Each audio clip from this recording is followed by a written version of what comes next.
Hello and welcome to the Vailrun Tapes. Every story here is true. It happened to a real person, and they wrote it down or said it out loud, so the rest of us would know. Tonight, I'll share a few of them with you. A lot of you come back here every night, and that means a lot to me. These stories stay with people.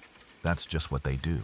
Before we start, drop a comment and tell me where you're listening from tonight. I read all of them. And if you like these stories, a quick like and subscribe really help. Now get comfortable, take a slow breath, and let's begin.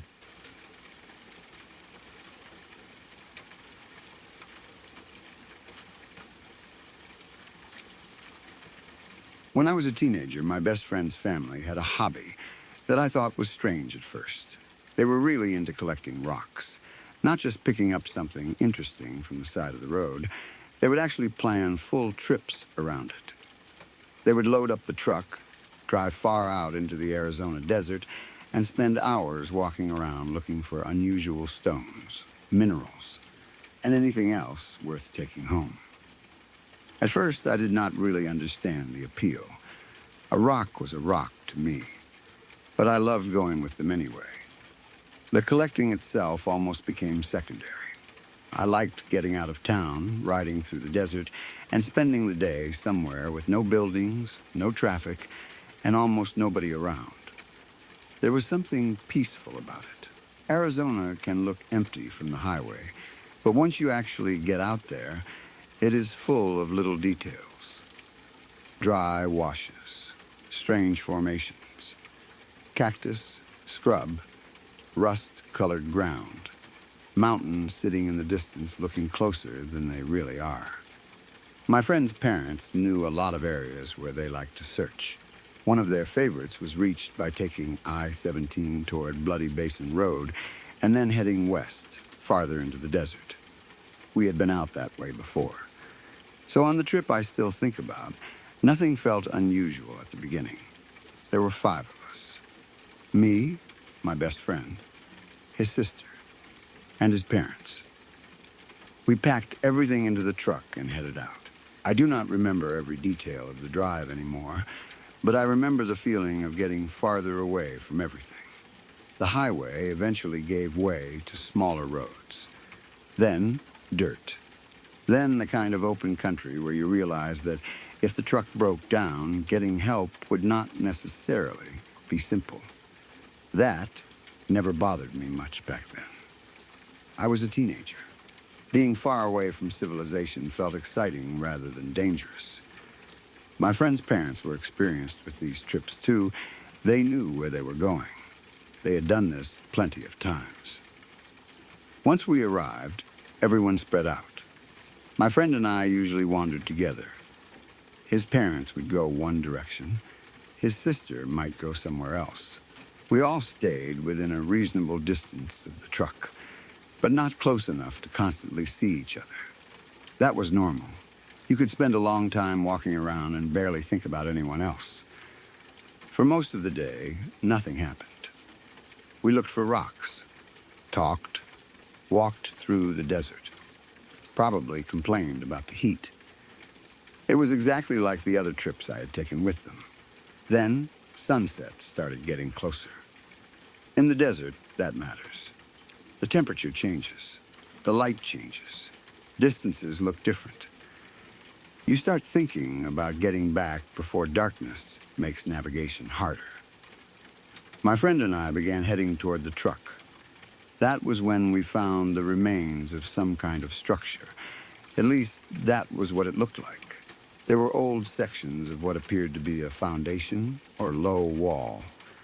Maybe a house had once stood there. Maybe it had been some smaller structure. I honestly do not know. There was not enough left for me to confidently say what it had been. It just looked old. Abandoned, forgotten, the kind of thing you can stumble across in remote places and immediately start wondering who built it and why. In the middle of the remains was a large black area.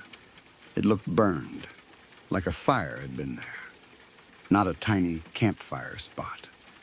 A noticeable dark patch right in the center of the old structure. Under normal circumstances, I probably would have wanted to look around. My friend and I were teenagers. Finding an abandoned foundation in the middle of the desert should have been interesting. We might have searched for old cans or pieces of glass. We might have guessed what the building used to be. We might have joked about ghosts. Instead, almost immediately, I got this overwhelming feeling that I needed to leave. Not that I should probably head back because it was getting late. Not mild nervousness.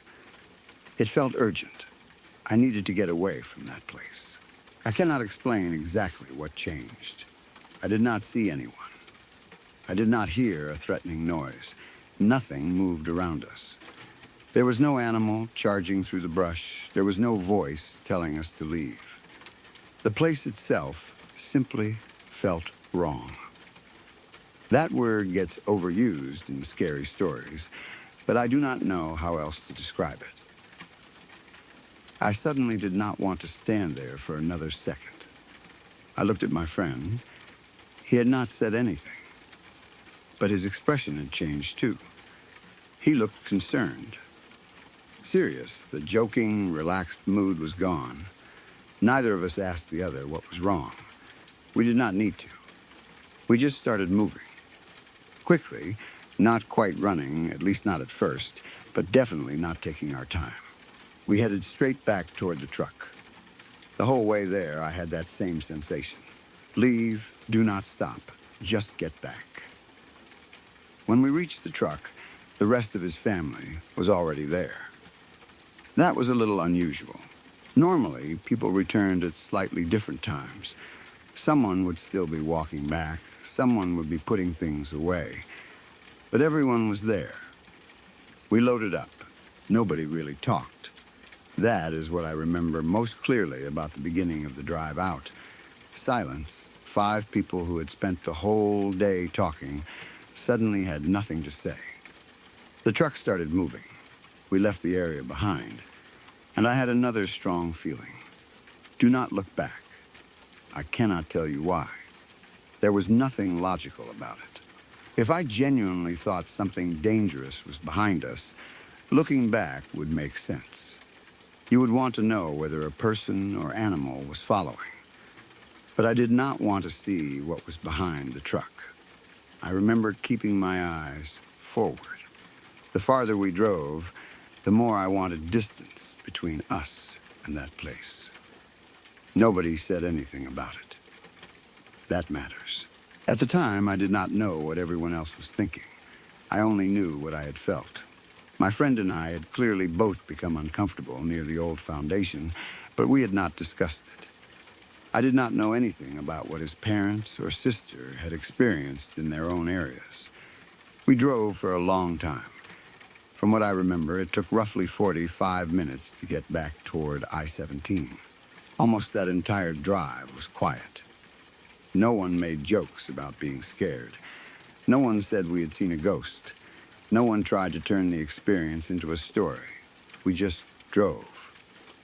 Then, when we finally reached the freeway, my friend's dad spoke. He asked something like, "Did you all feel that back there?" That question changed the entire experience for me. Until then, I could have told myself that my friend and I had simply scared ourselves. We found an abandoned structure near sunset. There was a burned area in the middle. The lighting was changing. The desert was getting dark. Something about the place made us uncomfortable. Fine, that could happen. But apparently, the rest of the family had felt something too. We started talking. They had all experienced the same sudden urge to leave. And the stranger part was that we had not been standing together when it started. We had been in different areas. Yet everyone independently reached the point where staying suddenly felt like a bad idea. Then someone mentioned the feeling about looking back. That was when things became even more uncomfortable. Apparently, we had all felt that too. Do not look behind you. Do not turn around. Just leave. My friend's father said he had felt it strongly enough that he refused to use his rearview mirrors while driving out. He did not want to see what was behind the truck. He said he did not look properly until we reached the freeway. That detail terrified me. He was the adult. He knew that desert better than I did. He was the person driving. If anyone should have been calm, it was him. Hearing him admit that he had deliberately avoided the mirrors made my own fear feel more justified. Suddenly, it was not just a teenager getting creeped out by an old burned ruin. Everyone had felt something. I remember thinking, what could make 5 people, separated across an area, all decide at about the same time that we needed to leave? I did not sleep well after that. Honestly, I barely slept for about a week. My imagination took the experience and made it much worse. At night, I would picture that stretch of desert, the old foundation, the black burned area, the road leading away. Then, I would imagine something following us, not in the truck, not even close enough to see, just slowly moving through the desert in the same direction we had gone, working its way toward my house. I knew that was irrational. Whatever had frightened us was far away. There was no evidence anything had followed. Nothing appeared outside my window. No tracks showed up around the house. No strange person came looking for me. But once that thought entered my head, I had trouble getting rid of it. I would lie awake thinking, what if leaving was not enough? What if whatever was there knows where I am now? That is the kind of fear that makes much more sense when you are a teenager than when you try to explain it years later. Now, I can think of several normal reasons why all of us might have become uncomfortable. The most obvious is that we had been in the desert all day and it was getting close to sunset. People become more alert when daylight starts disappearing. Even if you are not consciously afraid, your body knows that visibility is about to get worse. The desert is also a place where temperature can change quickly after sunset. Wind may pick up. Shadows lengthen. Everything that looked ordinary an hour earlier suddenly looks unfamiliar. That could have created a shared urge to return to the truck. And because everyone knew approximately what time we planned to leave, maybe we all independently reached the same conclusion. Time to go. That would explain why everyone was heading back. It does not require any paranormal connection. My friend and I also had a very obvious psychological trigger. The old structure. Humans react strongly to abandoned places. You see a foundation in the middle of nowhere and immediately wonder what happened there. Then you see a large burned area. Now the mind starts building possibilities. Was the house destroyed by fire? Did someone die? Why was it abandoned? Those thoughts can create unease before you even realize you are having them. Maybe there were other physical cues around the place, too. A strange smell, animal remains, signs that people had recently been there, broken glass, tracks, fresh ash. Something subtle could have told us the area was unsafe. Our conscious minds may not have identified the detail, but our bodies reacted. That kind of intuition can feel supernatural. Sometimes it is simply rapid pattern recognition. You notice something without knowing you noticed it. The burned patch might also have been evidence of recent human activity. If people had been camping there, living there temporarily, or using the place for something, maybe being alone around sunset genuinely was not a good idea. There could have been someone nearby. We never checked. We did not hear vehicles or voices, but the desert is huge. Someone could easily have been out of sight. Maybe my friend and I picked up on some sign that another person had been there recently. Then leaving quickly was a sensible reaction. The difficult part is explaining why the rest of the family felt the same thing. But group experiences do not always require direct conversation. We may have been more connected than we realized. Maybe someone shouted that it was time to leave and I no longer remember. Maybe we could see each other at a distance. Maybe one person's movement toward the truck influenced another. If his father started packing up, his sister might notice. Then his mother noticed her. My friend and I arrived and saw everyone already ready to go. A sequence of ordinary actions can look simultaneous in memory years later. Memory compresses things. 45 minutes of silence may also not have been literally 45 minutes without a single word. It may simply have felt unusually quiet. I try to be careful about that. The event happened a long time ago. The feeling stayed much more clearly than the exact timeline. There is also the possibility that once my friend's father asked, "Did you all feel that?" the conversation shaped how we remembered what happened. That question is powerful. If you had been mildly uncomfortable earlier, suddenly you reinterpret that discomfort as the same thing everyone else felt. Then, someone says they did not want to look back. You think, wait. Neither did I. Maybe that feeling was already there. Maybe hearing it gave the feeling a name. That does not mean anyone lied. Shared memories can become more similar through discussion without anyone intentionally changing them. We may all sincerely remember the same urge now, even if our original experiences were slightly different. Still, my friend and I did not need his dad to tell us something felt wrong at the foundation. We had already left quickly. I remember his expression before either of us spoke.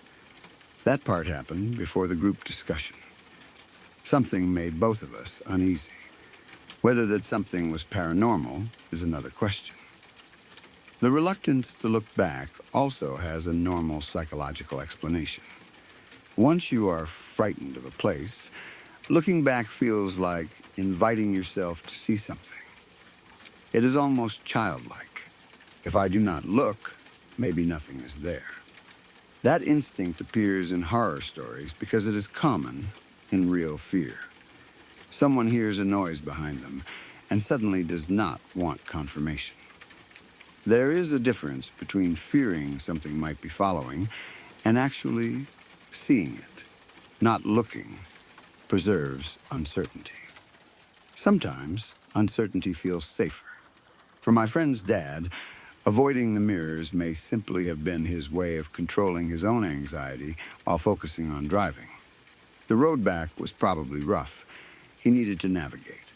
Looking constantly behind him would not help. Still, the way he described it stuck with me.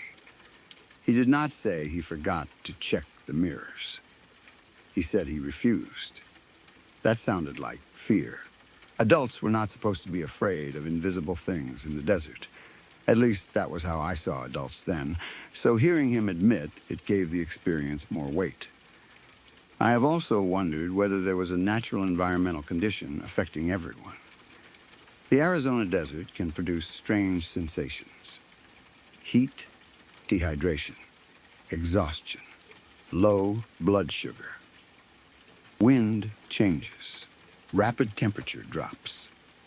If all of us had been outside for hours, maybe we were simply worn out.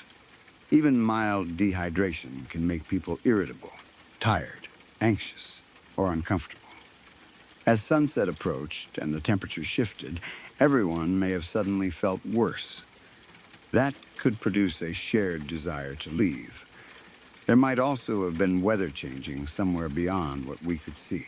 A pressure shift, a distant storm, wind moving through the area. Animals sometimes react before humans consciously notice environmental changes. People can too, although usually in much less mysterious ways than stories make it sound. Maybe the desert became unnaturally still. Maybe birds stopped calling. Maybe wind changed direction. Maybe there was a smell in the air. We could all have responded to the same environmental cue without knowing what it was. That explanation actually fits the experience surprisingly well. The feeling was not, "There is a ghost." It was, "Leave." A basic warning response. If some feature of the environment suddenly felt unsafe, everyone's nervous system could react. There may also have been wildlife nearby. A mountain lion, a pack of coyotes. A rattlesnake would not create a distant sense of being watched, but a larger predator might. I do not remember seeing tracks or hearing anything. But animals can be extremely quiet. If a predator was observing the group from cover, perhaps some of us picked up on movement or sound too subtle to consciously identify. People often describe a sensation of being watched. Sometimes that is imagination. Sometimes the brain really has noticed eyes, motion, or silence before the conscious mind catches up. That would explain an urge to leave, but not necessarily the burned foundation itself. The structure may have been coincidence. We happened to find it at the same moment our nerves were already changing. Then the old ruin became the center of the memory because it looked ominous. That is another possibility I consider. Maybe nothing about the foundation caused the feeling. Maybe sunset did. Maybe fatigue did. Maybe something in the wider area did. But because the sensation hit while we were standing near an abandoned burned structure, the two became permanently connected. That is how the brain builds meaning. An unsettling feeling needs a source. The burned ruin gave us one. I have also thought about whether the black area really represented a building fire. It could have been a campfire, a controlled burn, people using the abandoned foundation as a campsite, teenagers having a bonfire, someone burning trash. There is no reason to assume something terrible happened there. At the time, though, a black burned spot in the middle of a ruin looked sinister. The imagination filled in the history we did not know. Maybe the place had no tragic history at all. Maybe it was not even a house.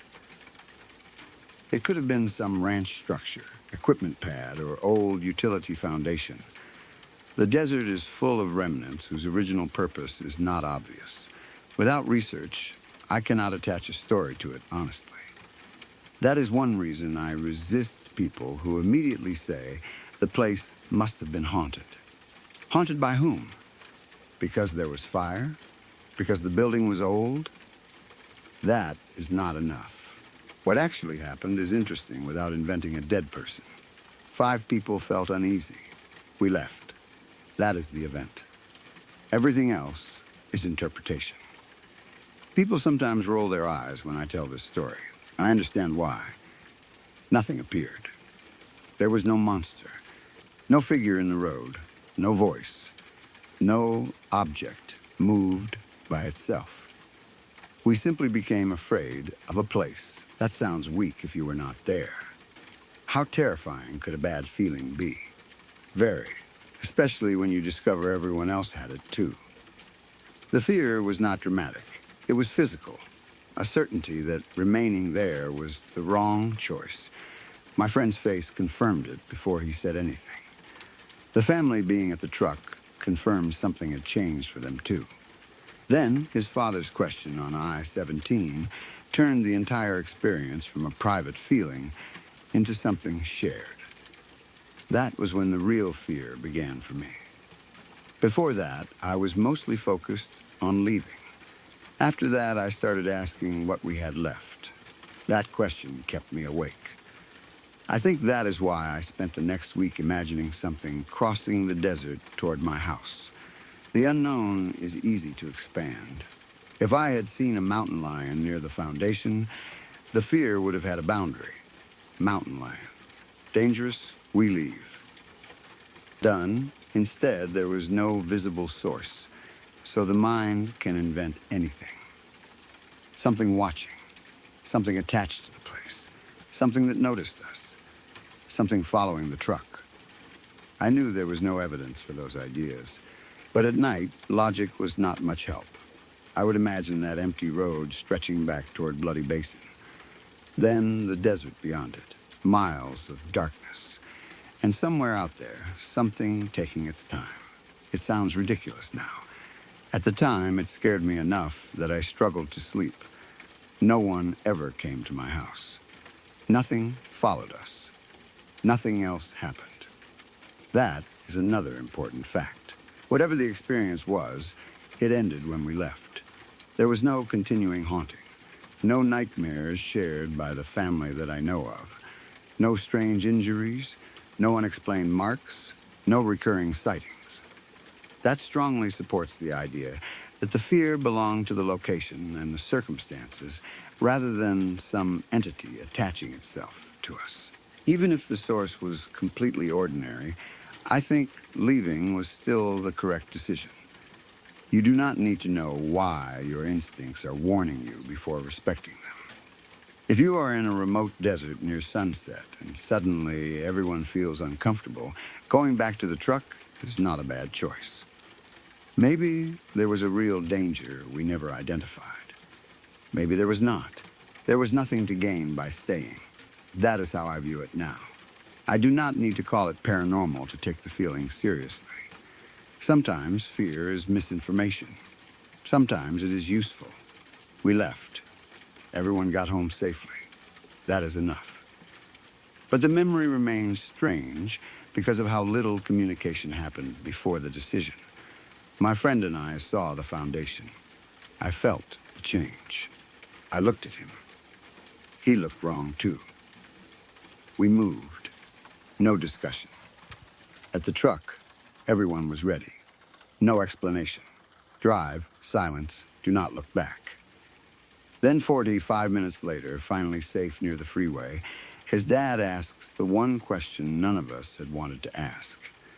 Did you all feel that back there? That line is the entire story for me. If he had never asked it, I might have forgotten the experience. I would probably remember being creeped out by an abandoned foundation and laugh about it. Instead, his question told me my fear had not happened in isolation. Maybe we had all responded to sunset. Maybe we had all noticed something subtle in the environment. Maybe the discussion later aligned our memories. Those explanations are reasonable. I prefer them. But I cannot reproduce the feeling itself with an explanation. I still remember the sudden need to leave. Not curiosity. Not nervousness. Need. Like the decision had already been made somewhere in my body before my thoughts caught up. I remember looking at the burned black center of that old structure and thinking I wanted absolutely nothing to do with it. Then I remember my friend's face. He had felt something too. And neither of us stayed long enough to ask what. Years later, that is probably the part I trust most. Not the stories I imagined afterward. Not the idea of something following me home. Those were fear. The actual experience was much simpler. A normal day in the desert. An old foundation near sunset. A burned spot. A sudden change in atmosphere. 5 people returning to the truck without needing to be told. A long, silent drive. And everyone independently feeling that turning around to look behind us would be a terrible idea. There may be a completely ordinary explanation for all of it. I hope there is. But even now, if I were somehow standing near that same burned foundation again and felt that same sudden certainty telling me to leave, I would not stay around trying to prove myself rational. I would get back in the vehicle. I would drive. And just like my friend's dad did that night, I probably would not look in the rearview mirror until I reached the freeway.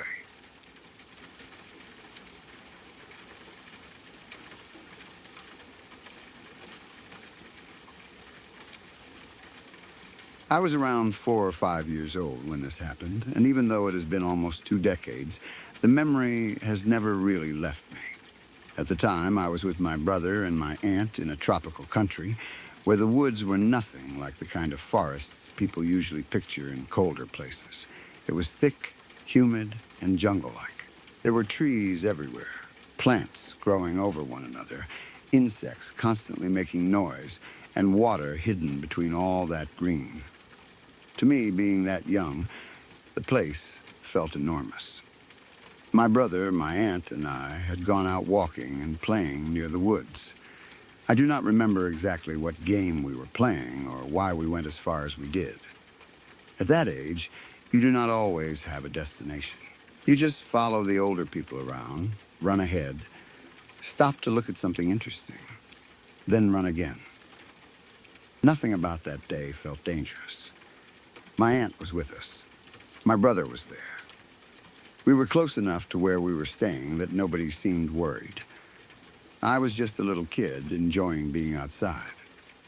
Eventually, we came near a lake. I do not remember thinking much about it before I fell in.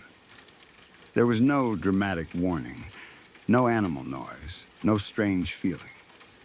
I was walking, then I tripped. My footing disappeared underneath me. The next thing I knew, I was in the water.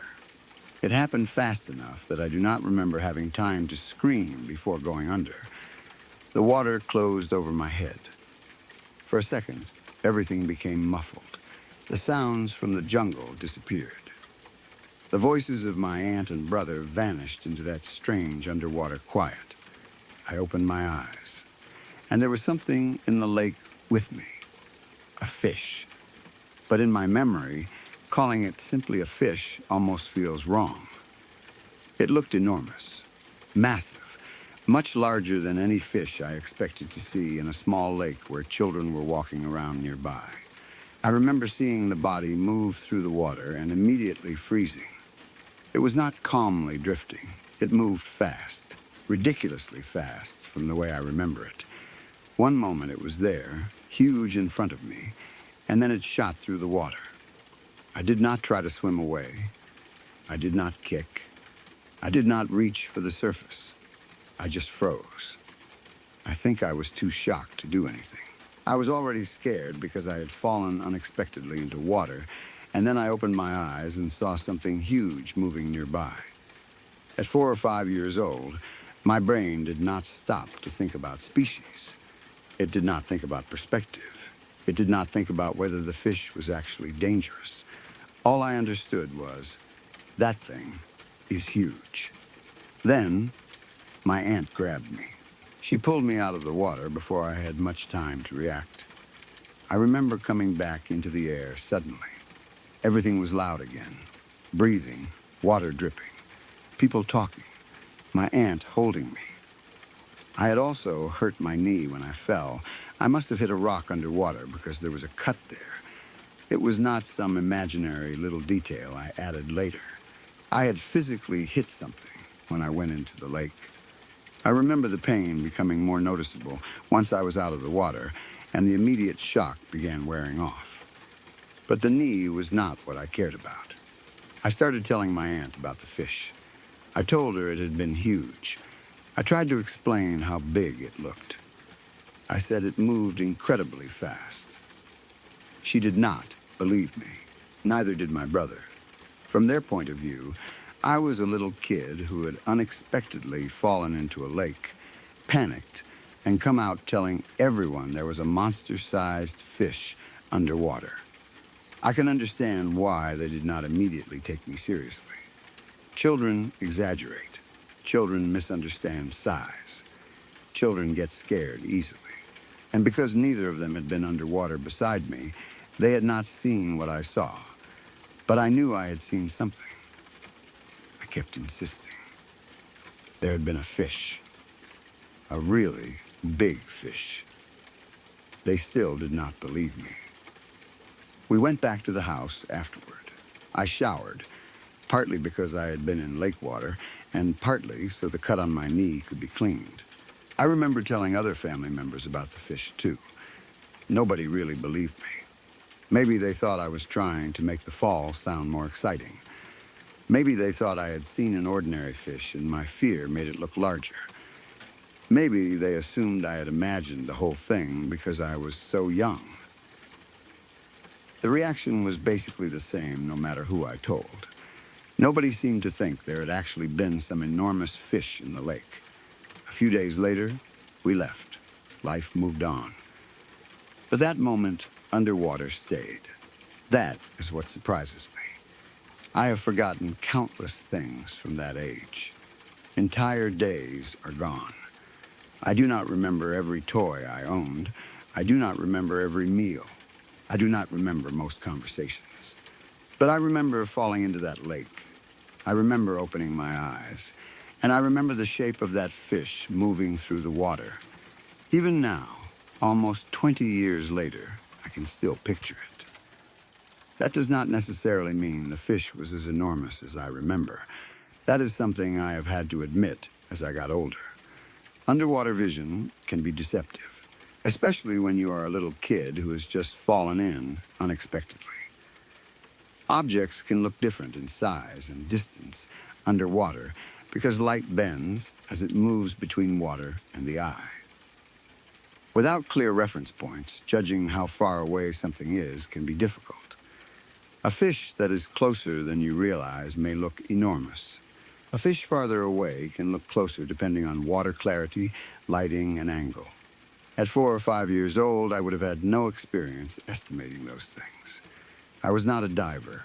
I was not calmly observing wildlife. I had just fallen. My body was probably full of adrenaline. My eyes had opened underwater unexpectedly. Everything around me was distorted. In that situation, even a moderately large fish could have looked gigantic. That is one of the most reasonable explanations. Maybe the fish was real, but the size was not. Maybe it was a perfectly normal species for that part of the world. Some freshwater fish can grow surprisingly large. When adults hear the word fish, they often picture something you could hold in 2 hands. But rivers and lakes in tropical regions can contain fish far larger than that. There are catfish, carp-like fish, predatory species, and other freshwater animals that can reach impressive sizes. I do not know what species lived in that particular lake. I did not identify it at the time. I would not trust myself to identify it now based on a memory from when I was 4 or 5. All I remember is the general impression. Large body. Fast movement.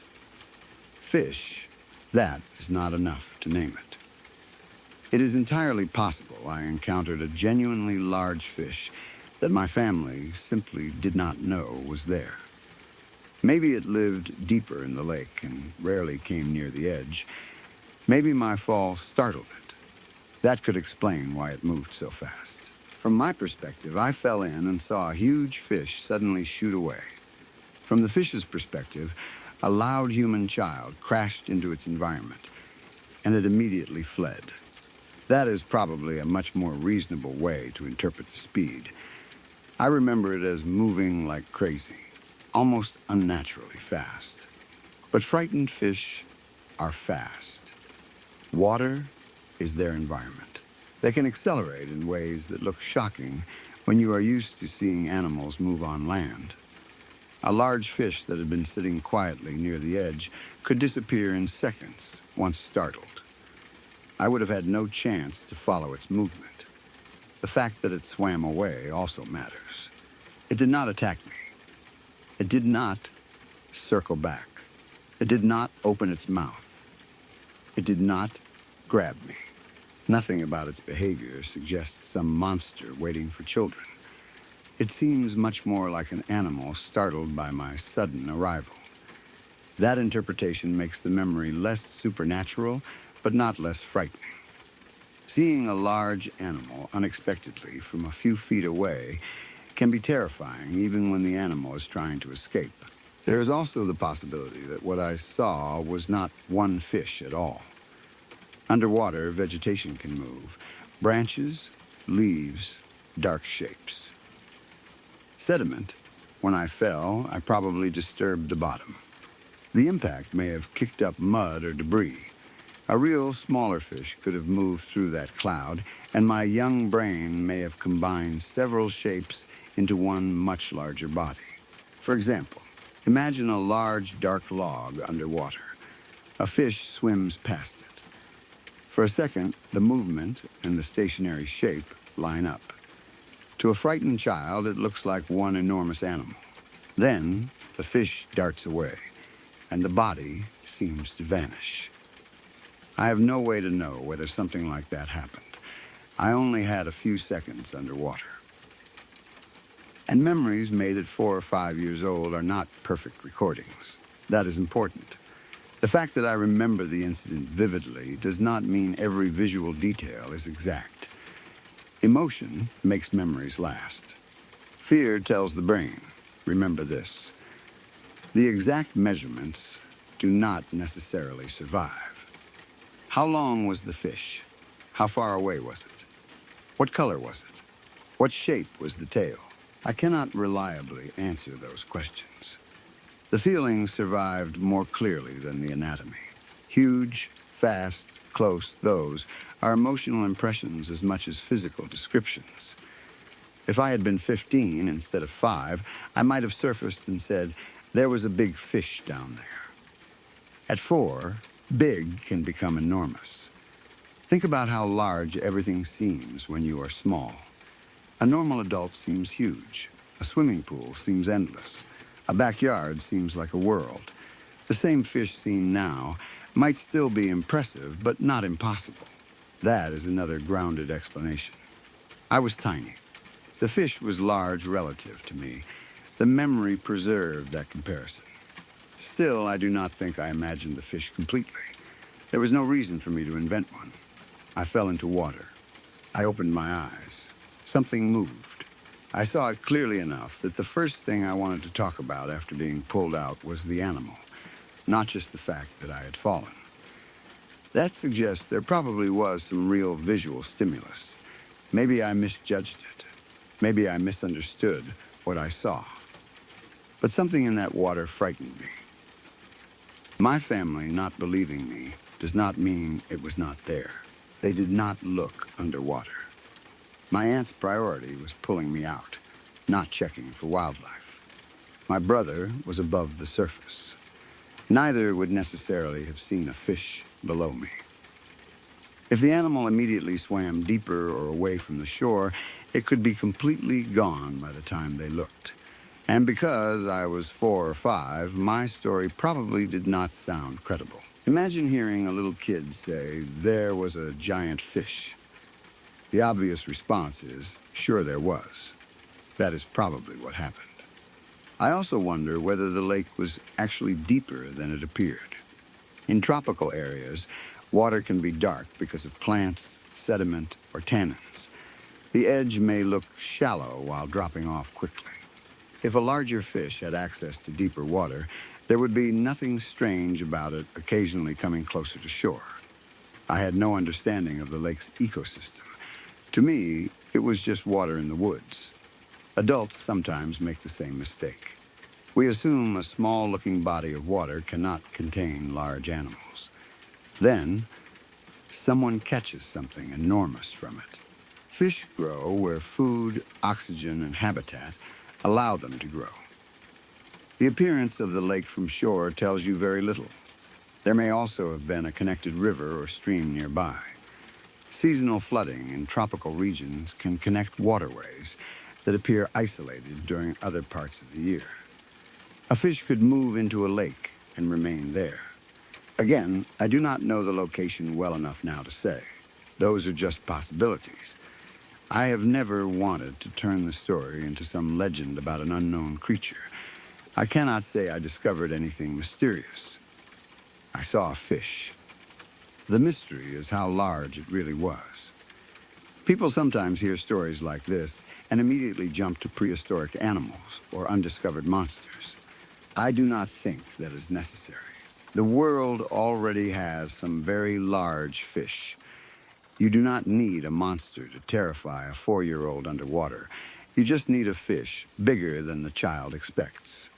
The suddenness was probably what made the experience so powerful.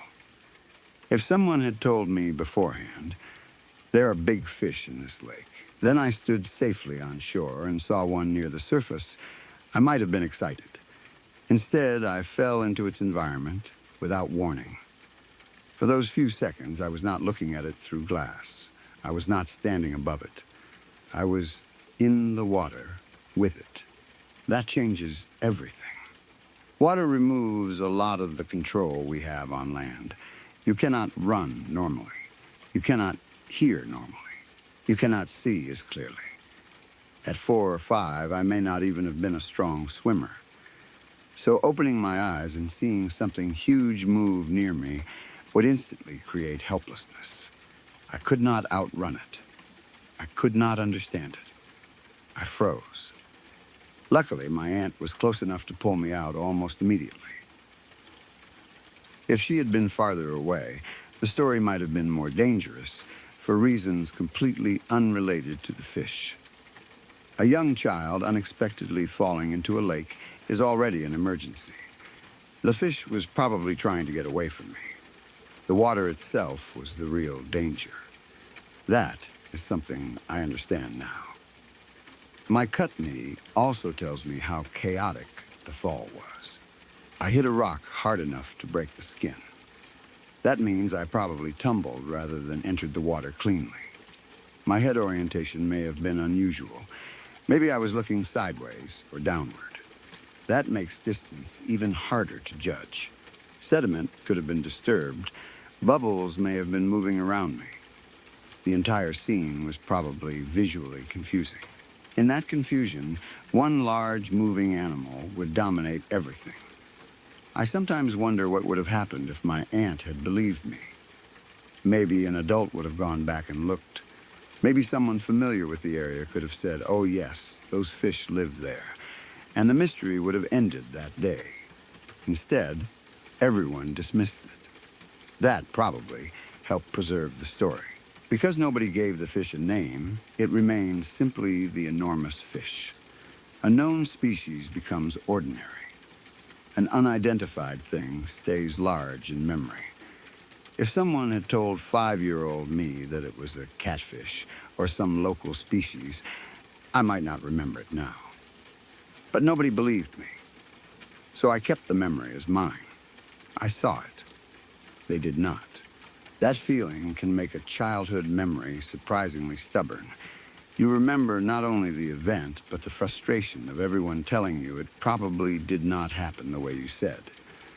Even after all these years, I still find myself wanting to defend that little kid. Maybe I was wrong about how enormous it was. But I saw something. I know I did. There was movement in the water. There was a fish-shaped animal. And it was big enough to terrify me. Those are the parts I trust. The exact scale is where I leave room for uncertainty. I also have no idea whether fear changed the memory over time. Every time you remember something, you are not simply opening a file and watching the original event. Memory gets reconstructed. If I spent years telling myself that fish was massive, then the image may have grown slightly every time. Not intentionally. That is just how memory can work. The fish I see in my mind today may be larger than the one my eyes actually saw. That does not mean the original fish was small. It means I cannot measure it from memory. That is why I would never say it was definitely some record-breaking animal. I cannot prove that. I can only say it looked enormous to me at the time. There is also a chance that the water itself magnified the impression. Objects underwater viewed at certain angles can appear closer or differently proportioned because of refraction. I was viewing everything through water with young eyes while panicking. I did not have goggles. My vision was probably blurry. A blurry object can appear larger because its edges are less defined. That may have been part of it too. If you cannot see exactly where the fish ends and the dark water begins, the brain can make the silhouette larger. Then it moves. The blurred shape stretches. Suddenly you have an animal that seems several times larger than reality. All of these explanations are possible. And I am comfortable admitting that. What I do not accept is the idea that because I was young, the entire experience must have been imaginary. Children can misinterpret things. They can also see real animals. My aunt pulled me from a real lake. I had a real cut on my knee from hitting something underwater. There was nothing dreamlike about being wet, hurt, and taken back to the house for a shower. The event happened. The question is only what I saw while I was submerged. Maybe the answer is very simple. A large local fish was resting near the shore. A child suddenly crashed into the water. The fish panicked. It shot away. The child panicked too. The ant pulled the child out. Nobody else saw the fish. End of story. That is probably the explanation I believe most. But because nobody identified it, there is always a little uncertainty. How large was it? What species? How close was it? Why was it near that part of the lake? I will probably never know. I sometimes imagine going back to the exact place now. I wonder whether I would even recognize it. Almost 20 years can change a landscape. Trees grow. Water levels change. Paths disappear. Buildings change. Maybe the lake is still there. Maybe it is gone. If I stood beside it as an adult, perhaps it would look ridiculously small compared with my childhood memory. That happens often. You return to a place you knew as a child and realize everything has shrunk. The hallway you thought was endless is short. The giant hill is barely a slope. The huge backyard is just a yard. Maybe the lake would be the same. And maybe if I saw the species living there now, I would immediately know what frightened me. Part of me would love that answer. Another part of me likes that the memory remains unresolved. Not because I want it to be supernatural.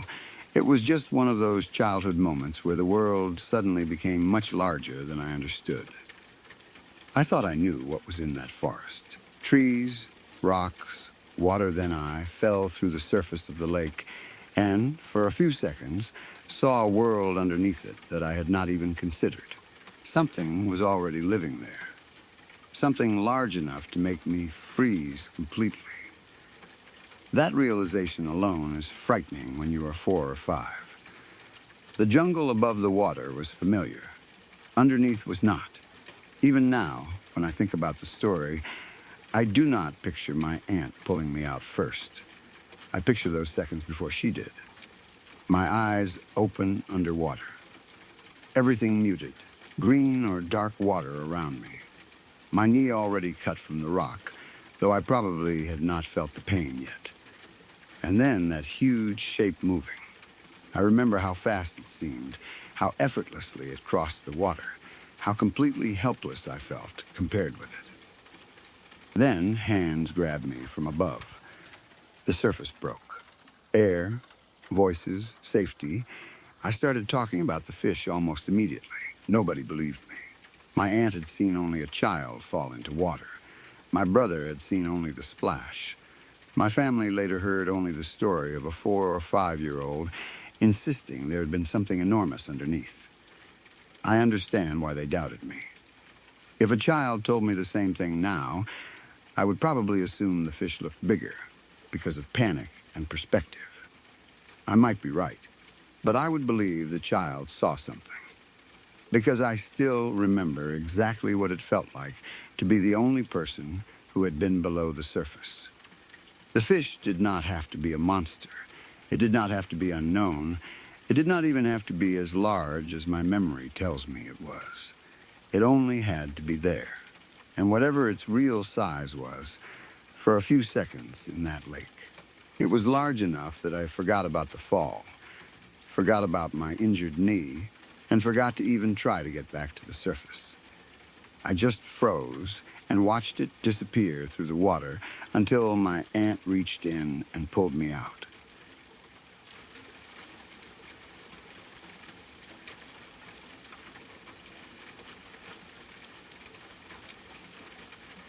When I was still living in Wisconsin, one of my favorite things to do after school was hang out with friends and go fishing.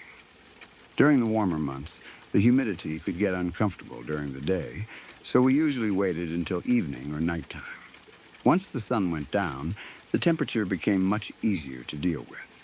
The neighborhood where I lived had this surprisingly large stream running right through the middle of it. It was not some isolated wilderness area either. There were big, really nice houses surrounding it. Normal streets, yards, and people living their everyday lives only a short distance away. If you looked at the area during the daytime, there was nothing threatening about it. It was just a quiet, suburban neighborhood with a stream cutting through it. There was also a small overpass where the road crossed above the water. That became our favorite fishing spot. Partly because it was convenient. We only lived about a block away, so we did not need anyone to drive us. We could grab our fishing gear, walk down the street, and be there within minutes. The overpass also gave us a little shelter. We could sit underneath it, fish the stream, talk, and stay out of the way. We had done it plenty of times. That familiarity probably explains why we felt safe going there at night. It never felt like we were heading somewhere dangerous. We were still in our own neighborhood. If something happened, home was only a short walk away. At least that was how I thought about it before this particular night. I do not remember exactly what time it was, but it was dark enough that the neighborhood had become quiet. My friend and I were under the overpass like usual. We had our fishing lines in the water and were probably talking about whatever kids talk about when they are sitting around with nothing much happening. The stream made its normal sounds. Water moving. Insects, maybe the occasional car passing overhead. Those noises did not bother us. A vehicle crossing the overpass was completely normal. Then we heard a car coming. And another one. Again, not strange by itself.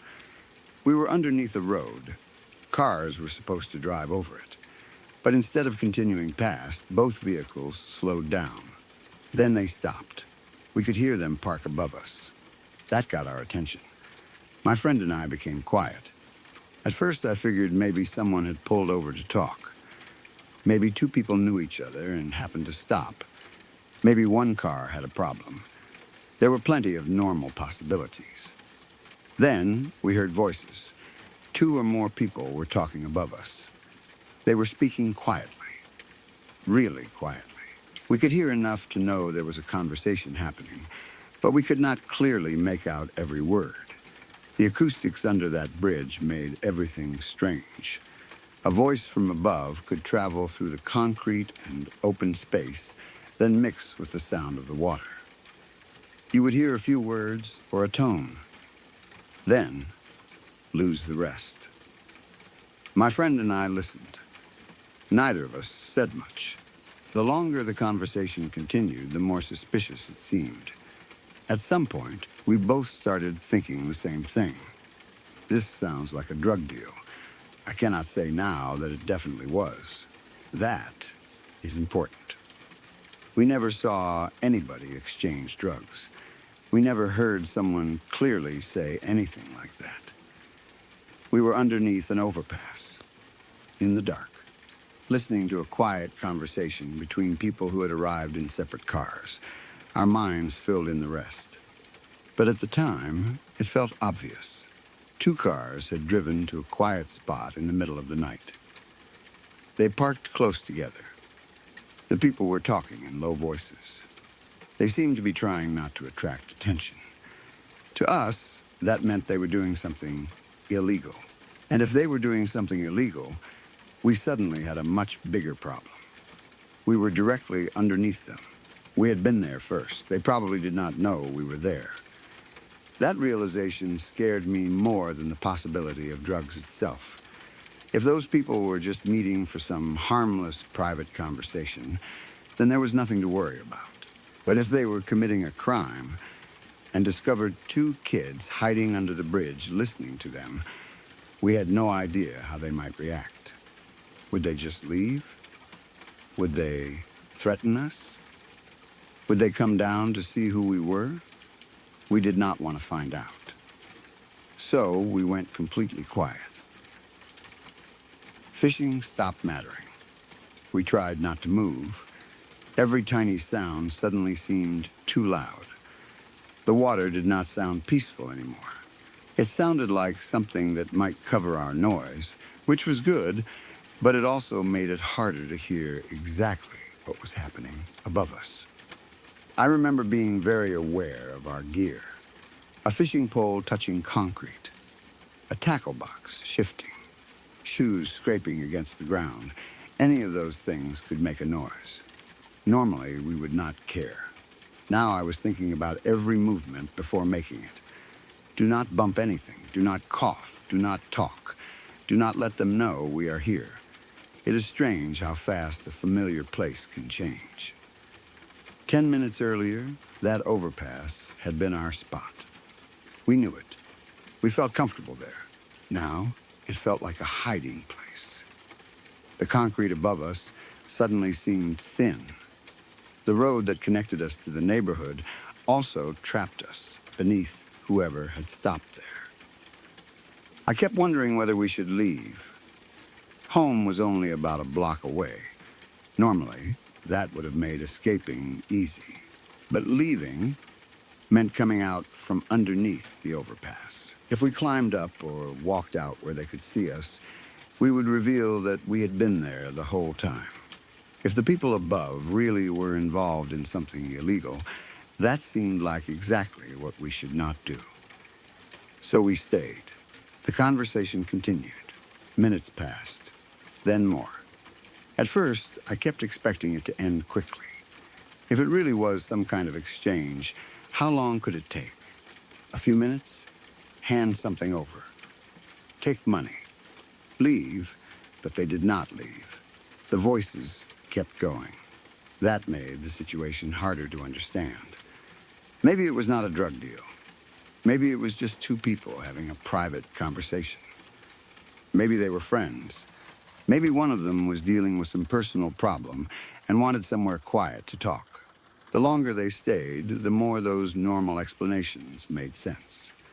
But once fear takes hold, you do not easily talk yourself out of it. Every quiet word sounded secretive. Every pause felt suspicious. We were already committed to the idea that something bad was happening. So we continued hiding. I think the entire thing lasted around 30 minutes. 30 minutes does not sound incredibly long during a normal evening. When you are trying not to make a sound because you think strangers above you might be criminals, 30 minutes is endless. I remember listening to the voices and waiting for car doors, waiting for engines, anything that would tell us they were leaving. Sometimes the conversation got so quiet that I wondered whether they had stopped talking altogether. That could be worse. If I could not hear them, I did not know what they were doing. Were they still inside their cars? Had they gotten out? Were they walking around? Had someone noticed fishing gear near the stream? Every silence created new possibilities. Then, voices again. Still there. My friend and I barely communicated. If we did, it was probably with looks or tiny gestures. There was no need to say much. We both understood that neither of us wanted to be discovered. I do not remember feeling brave. I remember feeling trapped. That was the strange part. We were outside. There were no locked doors. We were in our own neighborhood. Home was close, yet leaving felt more dangerous than staying hidden. So we sat under that overpass, listening to strangers talk above us. Eventually, after what felt like forever, we heard movement. Car doors, engines, the vehicles started up. Then they drove away. Even then, we did not immediately move. That would have been the obvious thing to do. They are gone. Go home. But we were too nervous. What if they had only moved the cars a short distance?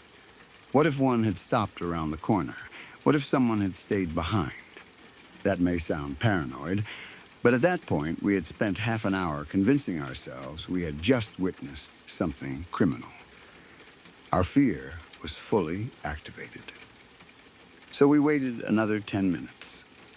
Those 10 minutes may have been the longest part of the entire night. At least while the cars were above us, we knew roughly where the people were. After they left, everything became quiet again. We had no idea where they had gone. Every distant engine made me wonder if they were coming back. Every sound near the road made me tense. We sat there, listening. Nothing. Eventually, we decided enough time had passed. We gathered our stuff. And then, we got out of there as fast as we could. We did not casually walk home like we normally did after fishing. We booked it. We wanted to put distance between us and that bridge immediately. The neighborhood looked different on the way back. The same houses, the same road, the same short distance. But now I kept thinking about the two cars. I wondered if one would suddenly turn onto the street behind us. I wondered whether someone had seen us leave. I wondered whether they had known we were there all along. That last possibility bothered me. Maybe the people above had seen us before parking. Maybe from the road they could somehow see down toward the stream. Maybe they knew two kids were underneath them and simply did not care. Or maybe they really had no idea. There was no way to know. We made it home without anything else happening. No car followed us. Nobody approached us. Nobody knocked on the door later. Nothing happened that confirmed we had been in actual danger. But that was the last time we went fishing there at night. We simply stopped. A spot that had been part of our normal routine suddenly felt ruined. During the daytime, maybe it still looked harmless. But I could not imagine sitting underneath that overpass again after dark and hearing a car slow down above me. Every engine would bring the memory back. It was not worth it. Looking back now, I cannot honestly say we witnessed a drug deal. We assumed that. There is a difference. We heard two cars arrive separately. We heard them park. We heard a quiet conversation. They stayed for around half an hour. Then they left. Those are the facts. Everything else came from our interpretation. There are countless innocent reasons people might meet somewhere quiet at night. Maybe they were co-workers. Maybe one person was selling the other something completely legal. Maybe two friends did not want to wake their families and stopped to talk. Maybe it was a couple having an argument. Maybe somebody needed directions. Maybe they were discussing something personal. The fact that they spoke quietly could simply mean they knew houses were nearby and did not want to disturb anyone. From underneath the bridge, however, quiet speech sounded secretive. Separate cars sounded planned. The nighttime location sounded suspicious. Together, those details became a drug deal in our minds. It is also possible we were right. People do use quiet places for illegal transactions. A small overpass in a residential area might seem private enough at night. Someone driving through might never notice two cars stopped briefly. And nobody standing on the road would necessarily expect children to be fishing underneath. So I cannot dismiss our original interpretation either. We simply did not have enough information. If it was illegal, staying hidden was probably the safest choice. If it was harmless, staying hidden did not hurt anything.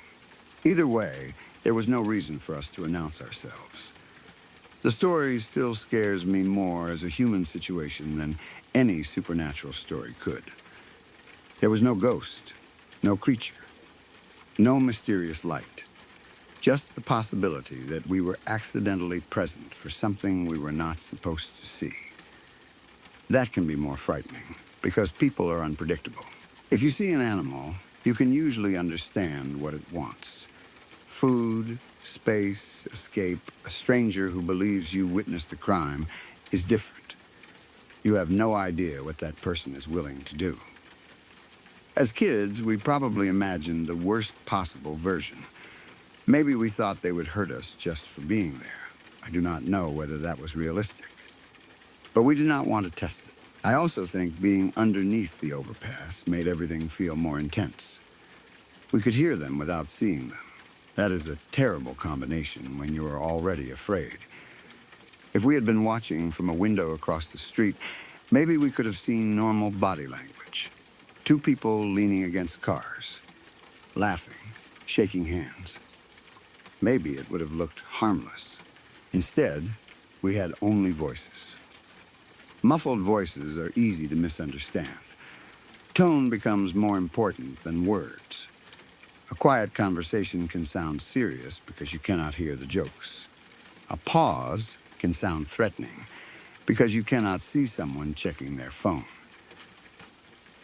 Our lack of visual information allowed fear to fill in everything. The concrete also distorted sound. I do not know how much of what we thought we heard was accurate.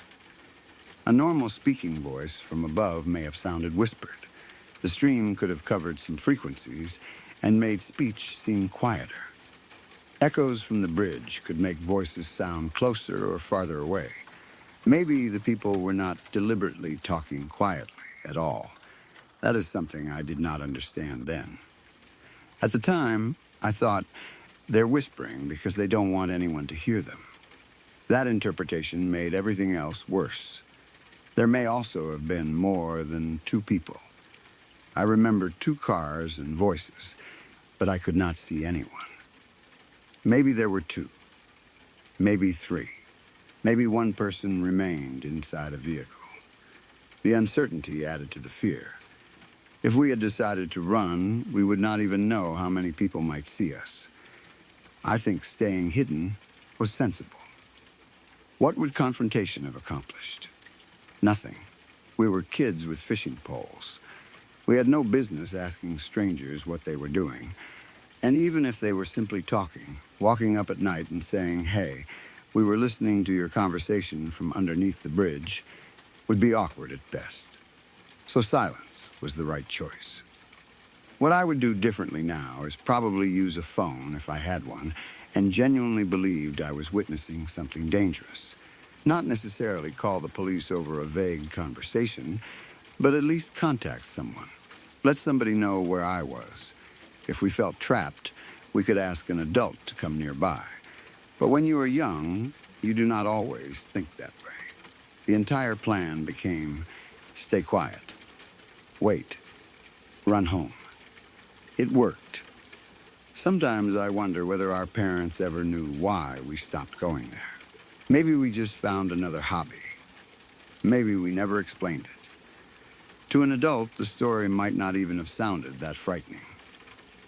Two cars parked above you and people talked? Okay, but being there felt completely different. Context changes everything. Darkness, isolation, two kids, unknown adults, 30 minutes of trying not to be noticed. That is enough to make an ordinary conversation terrifying. I also remember how strange it felt to hear activity directly above us while the rest of the neighborhood remained normal. There were families sleeping in those large houses. Lights off. People probably completely unaware that two cars had stopped near the stream.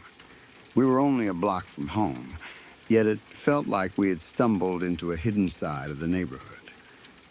That contrast bothered me.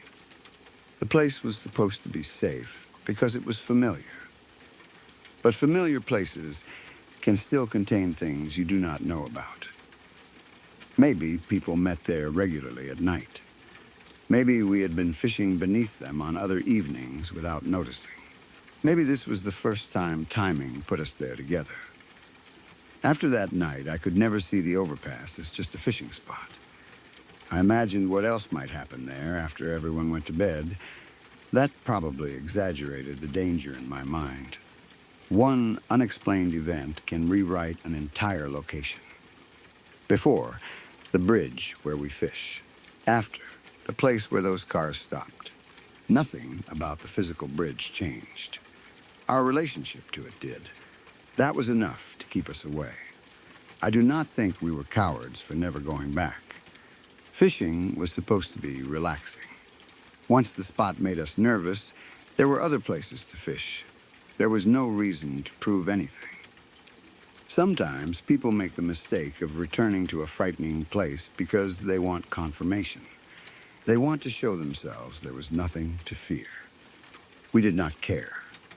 We had already spent enough time underneath that bridge.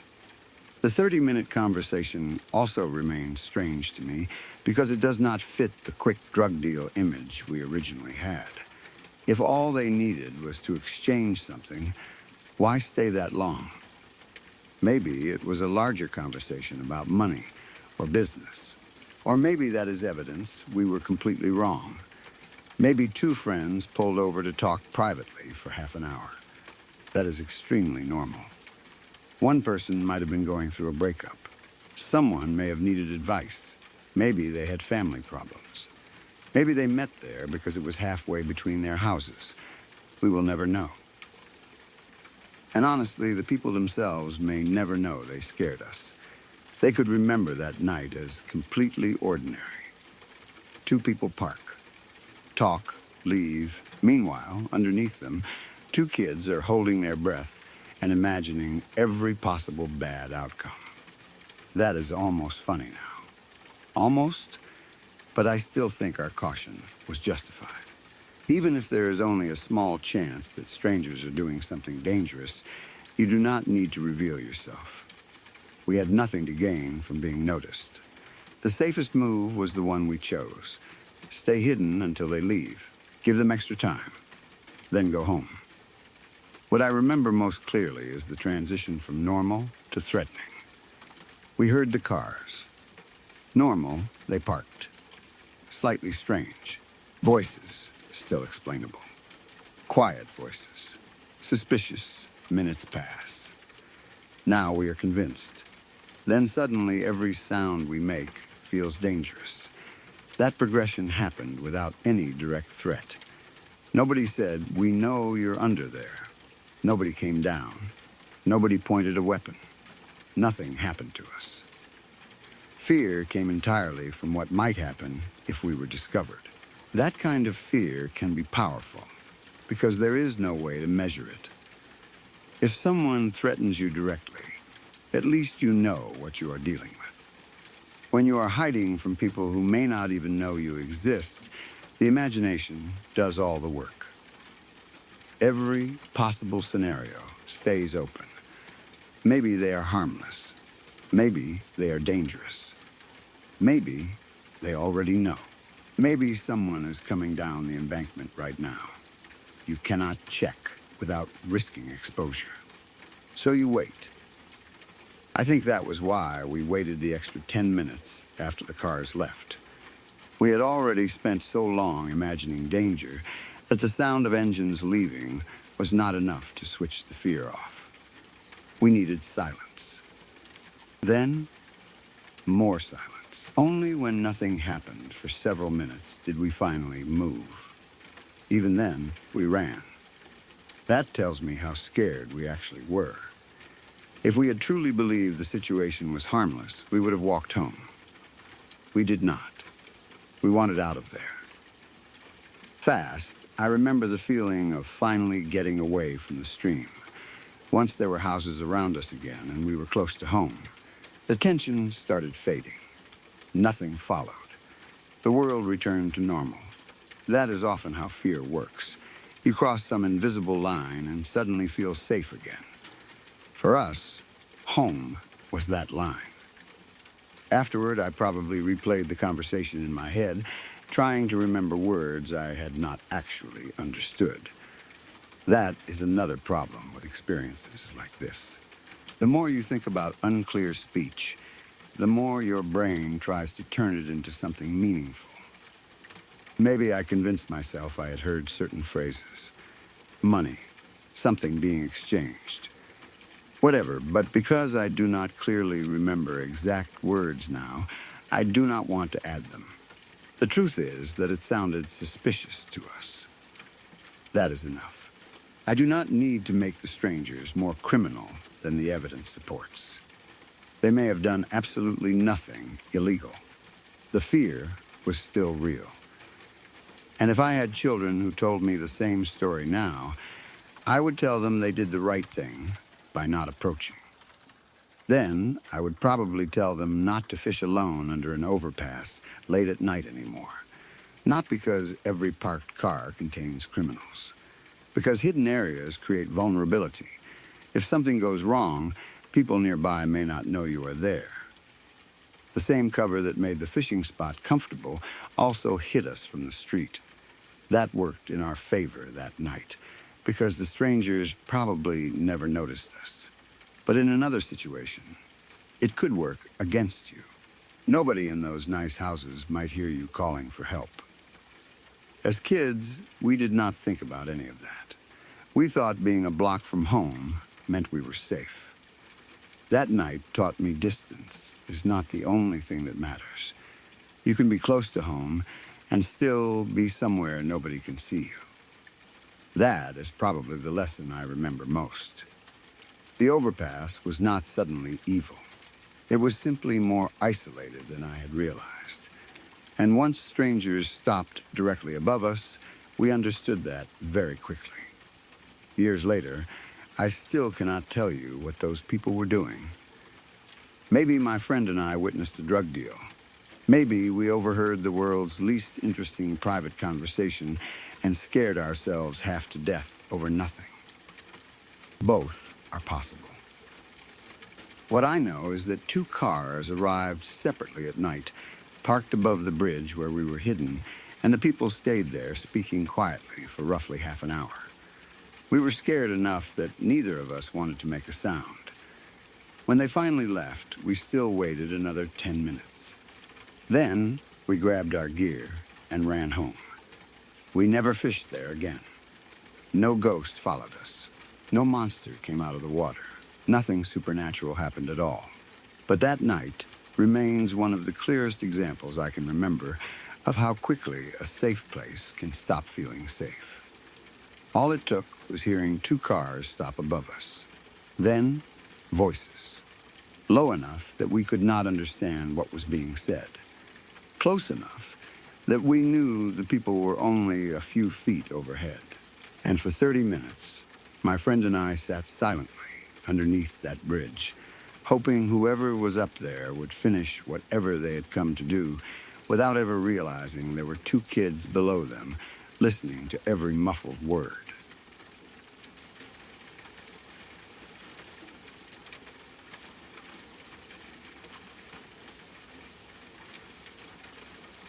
Quick pause, then we're right back. A lot of people watch one story and leave, but some stick around. They hit subscribe and come back every night. If you want to be one of them, the button's right there. Turn on the bell too, so you never miss a new one. That's it. Let's get back to the story.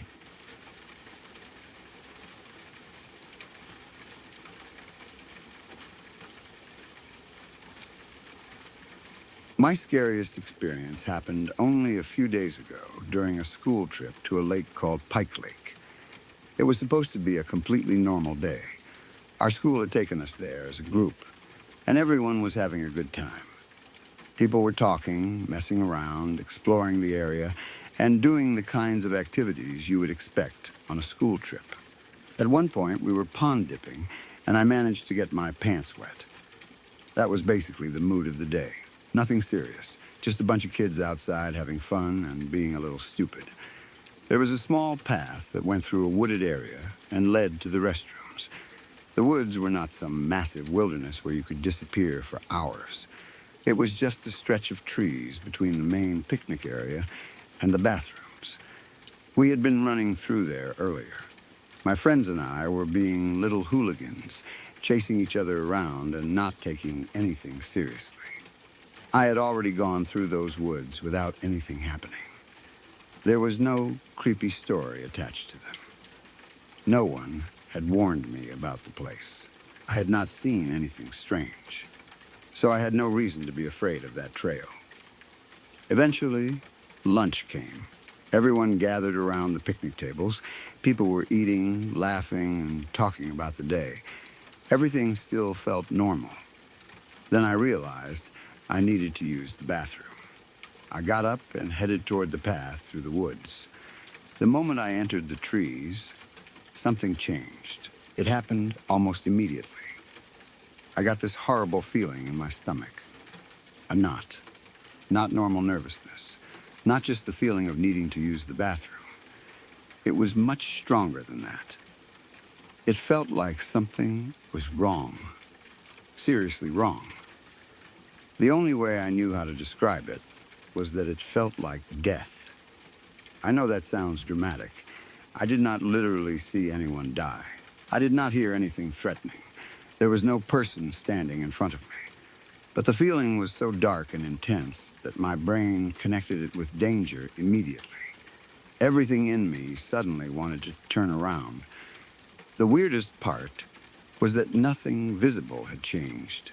It was the same woods I had already been running through earlier. Same trail, same trees, same bathroom at the end. But now, I felt completely different inside them. I remember thinking that I should probably go back. At the same time, I really needed to use the bathroom, and I was determined not to let a weird feeling stop me. So I kept walking. The farther I went, the more I noticed the sensation. My stomach still felt tied into a knot. My body felt tense. I started paying attention to everything around me. Branches, movement, shadows, any sound from somewhere deeper in the trees. I expected something bad to happen, even though I had no idea what that something would be. Nothing did. I made it to the bathroom. There was no attacker, no animal, no strange person. Nothing jumped out of the woods. I used the restroom and eventually went back to the others. But I could not stop thinking about that feeling. It had seemed too strong to ignore, so I told my friends about it. That was when they decided to mess with me. At first, I did not know they were joking. They started telling me there was some short, hairy man in the area carrying an axe. According to them, this guy could somehow teleport. It was exactly the kind of ridiculous story kids tell when they realize one of their friends is already freaked out. But because I had genuinely felt something strange in those woods, part of me started wondering whether they knew something I did not. Maybe they had heard a local story. Maybe somebody really had seen a weird person around the lake. Maybe the feeling I experienced had been warning me. Once that possibility entered my head, it was difficult to stop thinking about it. I started connecting the prank to what I had felt. That made the original sensation even scarier. Now it had an image attached to it. A short, hairy man. An axe. Something that could appear wherever it wanted. It sounds stupid when I describe it calmly. At the time, though, I was already uncomfortable. Fear does not need a believable story once it is started. It just needs something to focus on. Eventually, we left the lake. That was when my friends finally admitted the truth. They laughed and told me the whole thing had been a prank. There was no Axeman. There was no teleporting creature. They had made it up because I told them I had felt something strange. I got angry. Not because I genuinely expected their monster story to be true, but because they had taken something that actually scared me and deliberately made it worse. I had really experienced the feeling in the woods. That part was not a joke. They had not been inside my body when it happened. They did not know how sudden or intense it was. And once they admitted they were lying, I was still left with the original question. What caused that feeling? That was what bothered me. If the Axeman story had been real, at least I would have had an explanation. A ridiculous explanation, but an explanation. Instead, the prank disappeared and the feeling remained. I started noticing that the sensation did not completely stay at Pike Lake either. Sometimes I would think about what happened and feel it again, even while lying safely in my own bed. That confused me. It made me wonder if whatever I experienced had somehow followed me. The more I thought about it, the more the feeling came back. That scared me even more because now I could not blame the woods. I could be nowhere near the lake and still get that knot in my stomach. I remember thinking, if this only happened because something was wrong at the lake, why am I feeling it here? That is where my imagination started making the whole experience much worse. But there is a normal possibility that fits the way the feeling kept returning. Sometimes, when something scares you strongly enough, thinking about the event can bring back part of the physical reaction. The body does not always wait for a real danger to appear. A memory can be enough. If you remember a moment when your stomach tightened and your body went into high alert, you can start noticing the same sensations again. Then, noticing them makes you nervous. Being nervous makes the sensation stronger. And now you have a cycle. Think about the woods. Feel something in your stomach. Think, why am I feeling this again? Become more frightened. Stomach gets tighter. Now the feeling seems even more mysterious. That does not mean the original experience was imaginary. The original fear was real. The physical sensation was real. The question is what caused it. There are a lot of possible explanations that do not involve anything supernatural. One is simply that my body noticed something before my conscious mind did. Maybe the woods became quieter when I entered. Maybe there was a smell. Maybe I heard an animal moving somewhere without consciously identifying it. Maybe somebody was farther down the trail. Maybe the lighting changed. Our brains constantly process tiny details we do not consciously think about. Sometimes we get a bad feeling before we know why. That does not mean we have a supernatural ability. It can just mean the brain detected something unusual and triggered caution. Maybe something about that section of woods genuinely felt less safe at that moment. Another possibility is that there was no outside danger at all. I had been running around all day. I had gotten wet. I had eaten or was about to eat lunch. I was outside in different weather and temperature conditions. My body could have produced an ordinary, uncomfortable sensation that I interpreted as danger. A sudden stomach cramp, a drop in blood sugar, fatigue, heat, needing the bathroom. Any of those things can make a person feel strange. I am not saying that is definitely what happened. I cannot know from one experience. But there are many physical sensations that can feel alarming when they happen unexpectedly. Because I was entering a darker, quieter, wooded area when it started, my brain may have connected the feeling to the environment. If the same knot had happened while I was sitting at the picnic table, maybe I would have thought, my stomach hurts. Instead, it happened in the trees. So the thought became, something is wrong here. Context matters. The woods themselves may also have changed my mood. Open picnic areas feel safe because you can see people. You hear conversations. You know teachers and friends are nearby. The moment you step between trees, your view becomes smaller. You cannot see as far ahead. Someone could be around a bend without you knowing.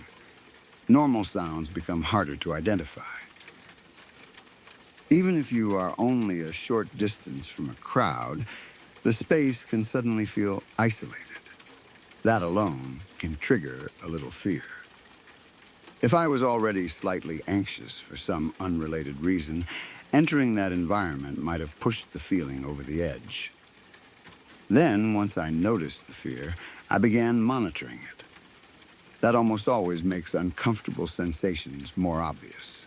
The fact that I had already been running through the same woods earlier does not rule this out. Your body and mood are not identical all day.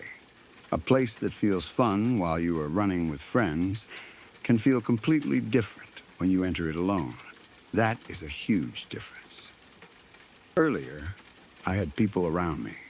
We were laughing, moving quickly. Distracted, later I was walking alone toward the restroom. There was time to notice the quiet, time to notice my thoughts, time to notice a knot in my stomach. The location stayed the same. The situation did not. My friend's prank probably made everything stick in my mind more strongly. If they had simply said, "That is weird," I might have forgotten about the feeling within a few hours. Instead, they gave me a creepy story. Even though they later admitted it was fake, My brain had already created an image. Now, every time I remembered walking through the woods, there was also a short, hairy man with an axe somewhere in the background of the memory. That is how suggestion works. Once you imagine something clearly, knowing it is fictional does not always erase the emotional effect immediately. People watch horror movies knowing every monster is fake and still feel nervous walking through a dark house afterward. The body reacts to the image before logic reminds you it is not real. That could explain why the feeling kept coming back whenever I thought about the experience. The memory itself had become scary. I also think the phrase "it felt like death" may have made the sensation harder to ignore. That is a very strong label. Once you describe a bodily feeling as death, every time it returns, you immediately treat it as something serious. Maybe the actual sensation is anxiety, dread, nausea, or tension. But the mind says, there it is again. That death feeling. Now it becomes more frightening than it would have been without the label. Again, I am not trying to dismiss what happened. I know the feeling was intense. I am only saying that the meaning of a sensation can make the sensation stronger. One thing that reassures me is that nothing actually happened on the trail. I felt terrible. I kept walking. I reached the restroom. I came back. No one attacked me. No strange creature appeared. Nothing followed me out of the woods. The only frightening thing afterward was a prank invented by my friends. That matters. If the feeling had been warning me about a specific physical danger, whatever that danger was never revealed itself. Maybe there was something in the environment that made me uneasy. Maybe not. But the experience did not turn into an actual encounter. The fact that the same feeling can happen while I am lying in bed also makes an outside entity less necessary as an explanation. If I can bring it back simply by thinking about Pike Lake, then the memory itself is clearly capable of triggering it. That does not prove the original feeling came from my imagination, but it explains why the sensation can continue long after leaving.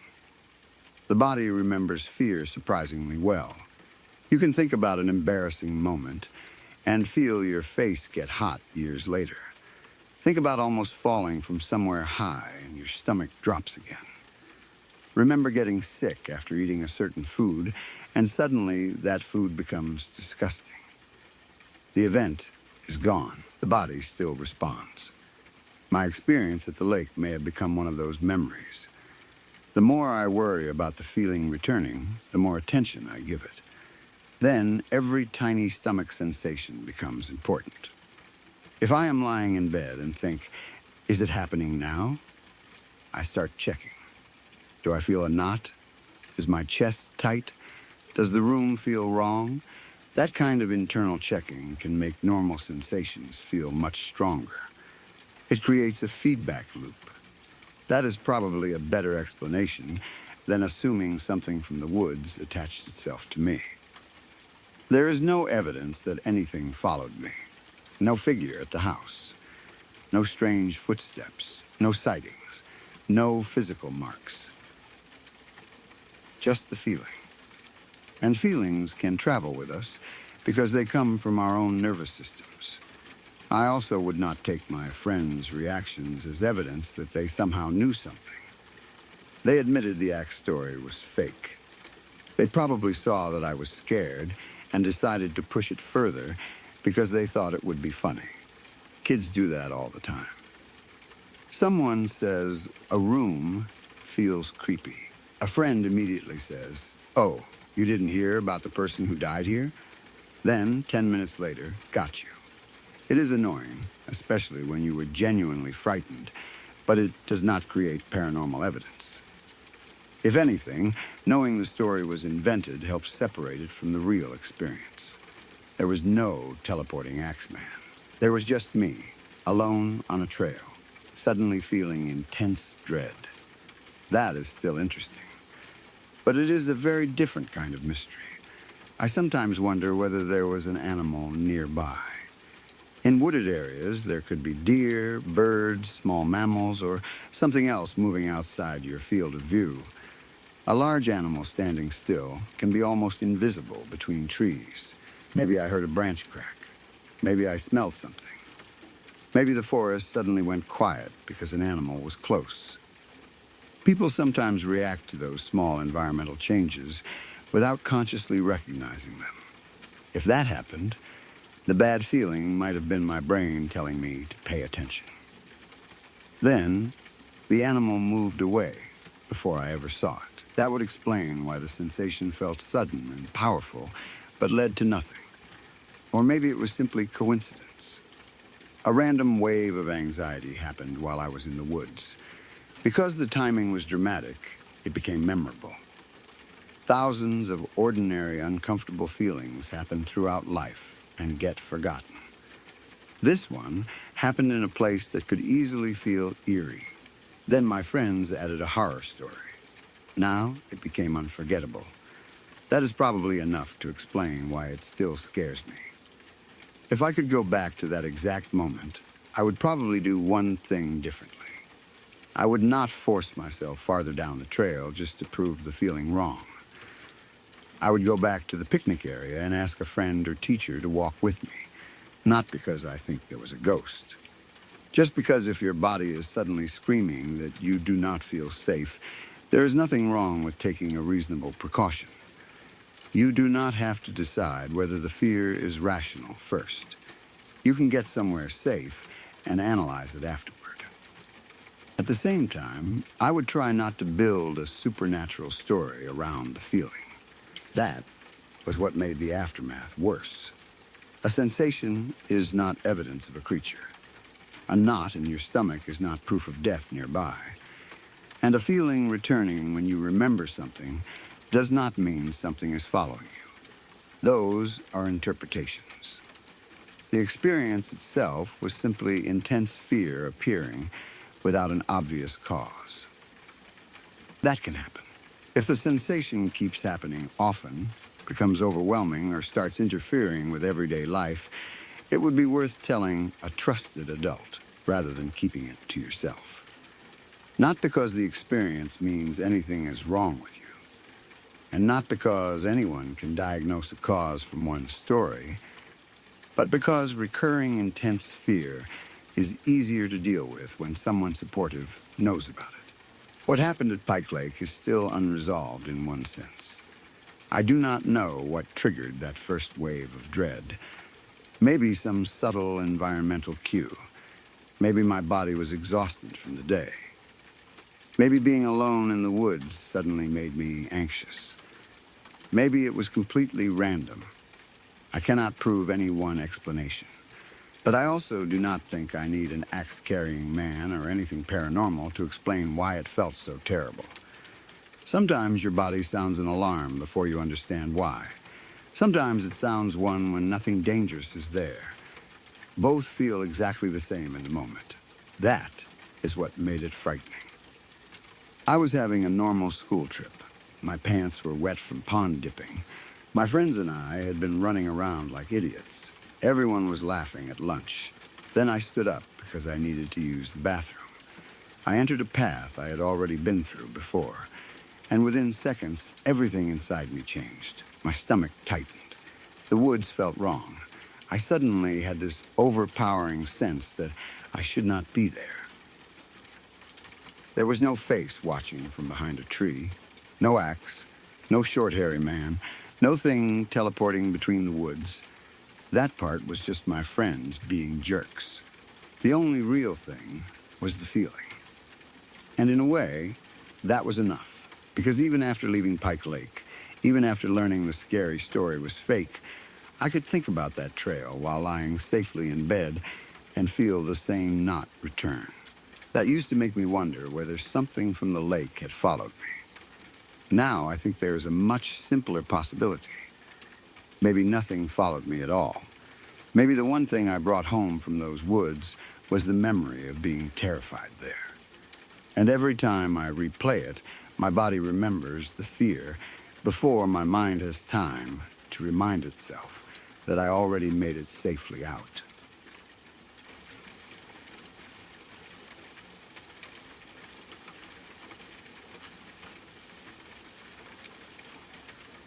I was around 13 or 14 when this happened.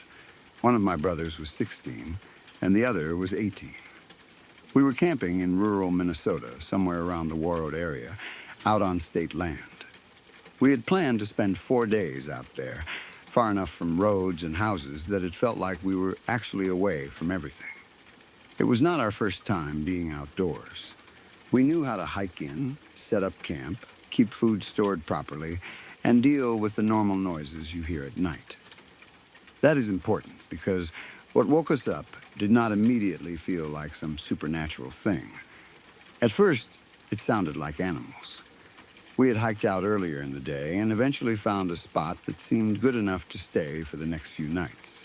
The area was flat enough for the tents. There were trees all around us, but we had enough open ground to move around without fighting through brush every time we wanted to get from one tent to another. We set everything up while there was still light. Nothing seemed wrong with the place. No strange objects hanging from trees, no animal remains that we noticed. No sign that somebody had recently been camping there. At least, nothing obvious enough to make us choose somewhere else. By nighttime, everyone was tired. We ate, talked for a while, then eventually got into our tents. We went to sleep a little after midnight. I remember the night being beautiful. The weather was good. The forest was calm. There is something completely different about sleeping outside when the conditions are right. The air is cooler. The smell of the woods is stronger. Everything feels quiet in a way you never get inside a house. We all slept pretty well for the first part of the night. Then, sometime around 4 in the morning, something woke me. I do not remember exactly what the first sound was. Maybe a branch snapping. Maybe an animal running. Maybe the ground vibration was enough. I just remember opening my eyes and immediately listening. Whenever I wake up while camping, I usually do the same thing. I stay still. I stay quiet. You do not want to jump out of the tent every time you hear movement, because most of the time, it is just wildlife. A deer, a raccoon, something smaller moving through leaves. So I lay there and listened. At first, it sounded like multiple animals running around outside. Deer was my first thought. There seemed to be more than one set of movement, fast footfalls, then slower movement. Then another burst somewhere else. The sound seemed to move around the area near camp rather than continue past us. That was what started making me uncomfortable. Usually, if deer are running, they are going somewhere. You hear them approach. They pass. Then they disappear into the woods. This sounded more like movement circling around. Then I noticed one set of footsteps that seemed different. It would speed up, then slow down, then speed up again. I could not tell exactly how close it was because tents and trees make sound difficult to place. At night, everything seems closer. A branch breaking 50 feet away can sound like it happened directly beside your head. Still, the movement felt close enough that I did not want to unzip the tent and look outside. I stayed still. I remember trying to control my breathing. The longer the sounds continued, the more I stopped thinking of them as normal deer. Something about the pattern did not make sense to me. Maybe there were several animals. Maybe there was one animal chasing another. Maybe something had frightened a group of deer into running back and forth. I did not know. The strange part was that the sound continued for around 10 minutes. That is a long time when you are lying in a tent in complete darkness, listening to something move around outside. You start imagining where each sound is coming from. That one was behind us. Now something moved to the left. Now it sounds closer to the other tent. Then nothing. Then running again.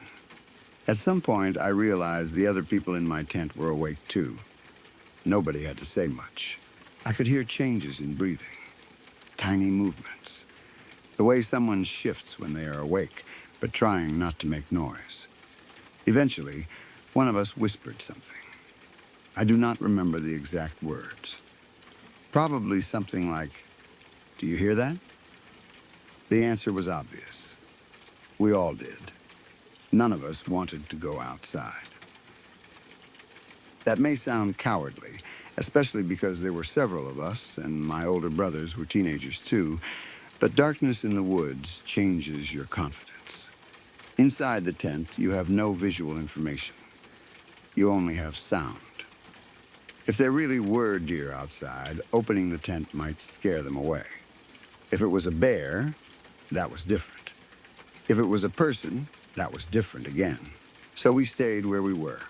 The movement continued. Fast, slow, different directions. Then, after roughly 10 minutes, it stopped. Completely, the sudden silence was almost worse.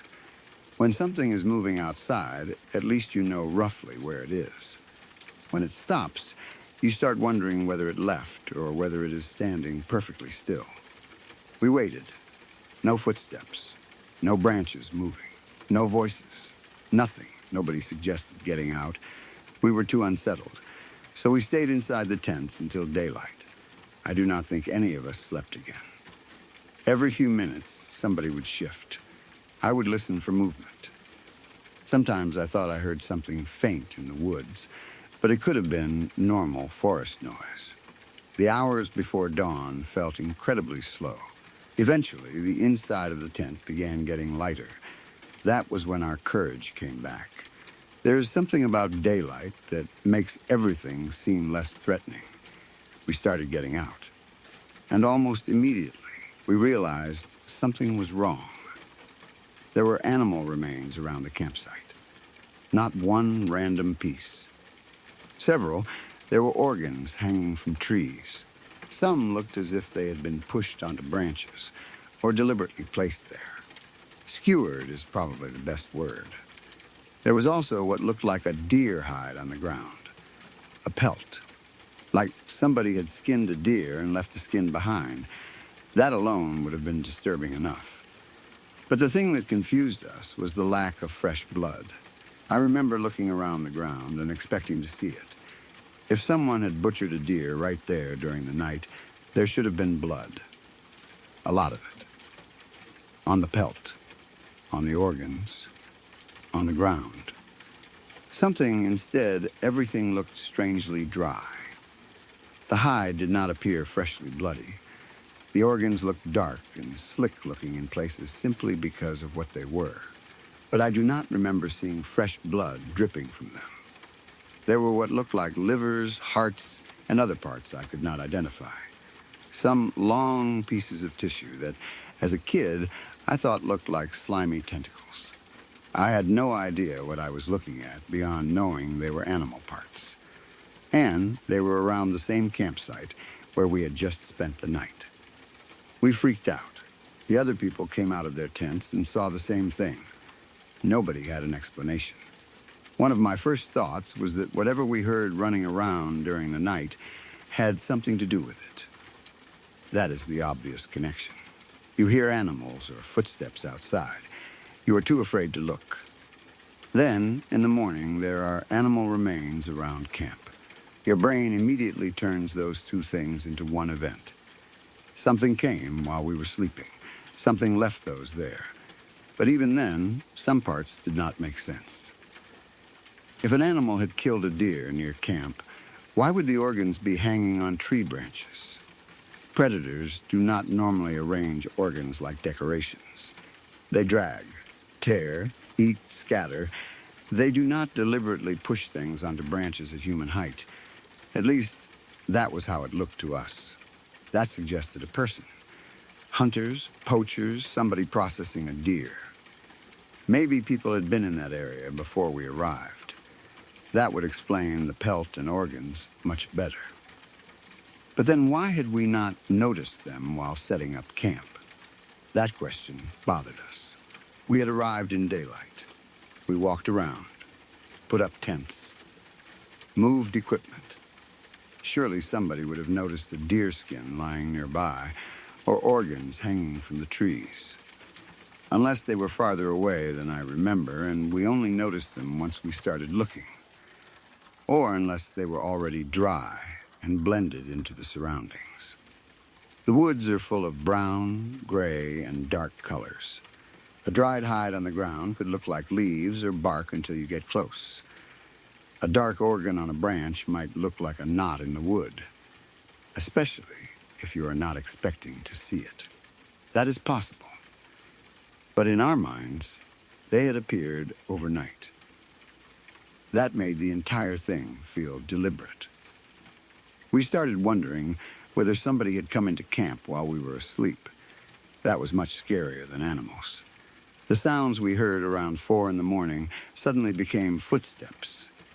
Maybe there had been more than one person. Maybe the deer sounds were people running. Maybe they had been moving around the tents while we were inside.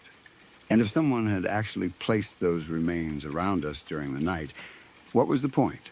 A warning? A joke? Trying to scare campers? Something stranger? None of us knew. We did not find a note. No footprints that clearly belonged to strangers, at least none I remember. No vehicle nearby. Nothing stolen. None of our tents had been touched. Nobody tried to speak to us. That is part of what keeps the memory unresolved. There was no direct interaction, only noises, then remains. One thing I want to be careful about now is saying the organs were definitely fresh. I do not think they were. The lack of blood strongly suggests they may have been there longer than we thought. Animal tissue dries out. Blood darkens. A deer carcass, processed by hunters hours or even days earlier, could look very different by the time someone finds it. If the weather was cool enough or dry enough, the remains might not look obviously fresh. Scavengers could have moved pieces too. Birds and mammals drag tissue. Something could pick up part of a carcass and drop it somewhere strange. A piece caught on a branch might look deliberately skewered even if it got there accidentally. That is possible for some of what we saw. But multiple organs on trees still seemed unusual. I cannot prove they were deliberately arranged. That is simply how we interpreted them. There might also have been hunters using the area before us. Rural Minnesota has plenty of hunting activity depending on the season.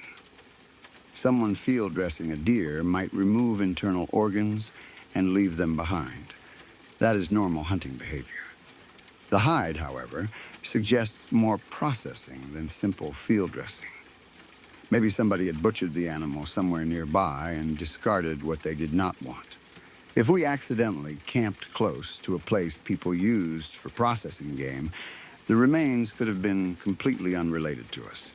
That is probably one of the strongest normal explanations. Then what about the running sounds? Animals attracted to the remains. Coyotes, foxes, raccoons, other scavengers. Maybe several deer themselves moving through the area. If animal parts were nearby, the smell could bring wildlife. That would explain multiple sets of footsteps around camp. A predator or scavenger might run toward the remains, become frightened by our tents, circle, retreat, and come back. That kind of movement could easily sound like something pacing around us. The one set of footsteps that sped up and slowed down might have been one animal repeatedly changing pace as it moved around obstacles. In total darkness, we interpreted it as something stranger. That explanation actually connects the two events without requiring a person to come into camp at all. The remains may already have been there. The smell attracted animals. The animals woke us. Morning light revealed what we had missed the day before. Simple, possible, and much less frightening than the version we imagined at the time. There is another possibility. Someone really did enter the area during the night, but not because of us. Maybe hunters had left something there earlier and came back. Maybe a person was checking traps. Maybe someone was moving through state land for another reason and had no idea there were teenagers camping nearby until they saw the tents. If they were carrying animal remains or moving them, that could explain the arrangement. But it would be strange to do that at 4 in the morning. Not impossible, just strange. What makes me think animals were involved is the amount of running we heard. People in the woods at night usually do not sprint around repeatedly unless there is a reason. They would also make different sounds. Voices, equipment, metal, clothing, flashlights might have been visible through the tent. We did not see light. We did not hear talking. That makes several animals more likely than several humans. Still, the human-looking arrangement of the remains kept us uncomfortable. If somebody had intentionally set them there as a prank, it would have been an effective one. I have sometimes wondered whether older kids or local people knew campers used that area and liked scaring them. State lands are public. People come and go. Someone could have seen our tents before dark and decided to mess with us. They might have had access to deer remains from hunting. During the night, they creep close, throw or hang pieces around, run through the woods, leave that is possible. But again, there is no evidence. And doing all of that silently, without us hearing voices or seeing lights, would be difficult. Maybe the strangest decision we made was staying. We had planned 4 days. After finding the organs and hide, we still had a couple more days before we were supposed to head back. You would think we packed everything immediately and left. We did not. We talked about it. Everyone was freaked out. But nothing had actually attacked us. Nobody was hurt. It was daylight now.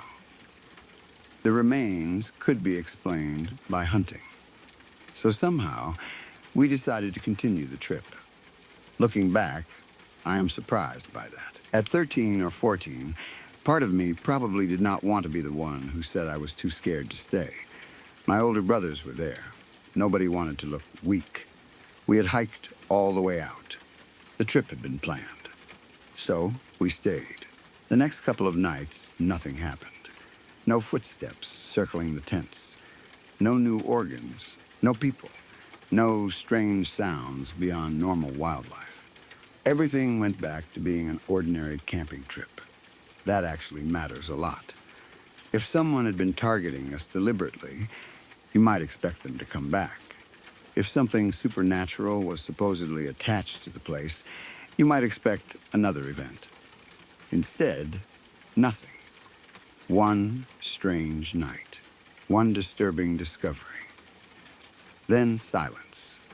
That supports an ordinary explanation. Maybe we accidentally camped near old hunting remains and animals came in during the night. Once the animals realized humans were there, they moved on. The next night, the area was quieter. Or maybe we were so alert that every sound felt normal once we knew what could be making it. Still, I do not think any of us slept as comfortably after that. Even if nothing happened, we knew what had been outside, or what might have been outside. The forest changed for us. Every branch breaking became more noticeable. Every animal call made me listen longer. I kept thinking about the organs in the trees. I tried not to imagine someone standing outside our tent during the night holding them. That image was much worse than coyotes. The lack of blood kept bothering me too. At the time, we thought no blood meant something impossible. If those organs had just been removed, where was it? How could the hide be dry? How could there be nothing on the ground? Now I think the simplest answer is that they were not freshly removed. We had no idea how long they had been there. We were kids. We were not wildlife experts or hunters. Something that looked recent to us might have been sitting outside for a day or more. Blood dries quickly. It turns dark. It soaks into soil. Rain can wash traces away. Leaves can cover stains. Scavengers can carry pieces away from the original kill or processing site. The absence of obvious bright red blood is not mysterious by itself. That is an important detail because it removes a lot of the supernatural feeling. The organs did not need to appear out of nowhere. They could have been old, the hide could have dried, the ground where the deer was actually processed might have been somewhere else entirely. The pieces around our camp might have been moved later. Animals carry food. People discard things. Either explanation is enough. The fact that some pieces were on branches could have happened through deliberate disposal. A hunter may have tossed parts away. Something lands over a branch. From below, it looks skewered. Or scavengers could pull tissue upward. Birds may carry smaller pieces. I do not know. The forest can rearrange remains surprisingly quickly. When you find them later, the final position looks intentional, even if no one arranged anything. I have also thought about the deer pelt. If it truly looked neatly skinned, then a human almost certainly had something to do with that part at some point. Predators do not remove hides cleanly the way people do. So somebody had likely processed a deer somewhere. That is not unusual in hunting country. The question is whether that happened before we arrived or during the night. There is no way to know now. I lean toward before. If someone had skinned a deer close enough for us to find the hide in the morning, there would probably have been more noise than we heard. Knives, movement, talking, maybe light. And if the hide was already dry, that supports it being older. We may simply have missed it when we first set up. That sounds unbelievable until you think about how people actually look at a campsite. You focus on where the tents go. Is the ground level? Are there roots? Are there dead branches overhead? Where is the fire area? You are not necessarily inspecting every tree for animal organs. Something can be obvious in hindsight and invisible beforehand because you were not looking for it. The next morning, after hearing strange noises, we were scanning everything. Of course, we noticed more. That difference in attention may explain why it felt like the remains appeared overnight. The running animals could also have disturbed them, making them more visible. A scavenger drags the hide from behind brush into the open. Another pulls an organ from the ground and gets it caught on a branch. By sunrise, the scene looks different from what it looked like at midnight. That is plausible, too. I still remember the fear inside the tent more clearly than the remains themselves, lying there while something ran around outside, trying to decide whether the sounds were deer, then hearing one set of footsteps changing speed, fast, slow, fast again. That pattern made it feel intelligent, like something was pacing. But animals change speed constantly. They stop to smell, listen, move around trees, run when startled, slow down when they reach food. Without seeing them, normal animal behavior can sound calculated. And once everyone inside the tent was awake and frightened, we probably reinforced each other. Nobody needed to say, "This is scary." You could feel it. Someone whispers. Someone else stops moving. Now every sound matters. Fear becomes shared. That can make a completely normal wildlife encounter feel much more threatening. It is also possible the animals were deer.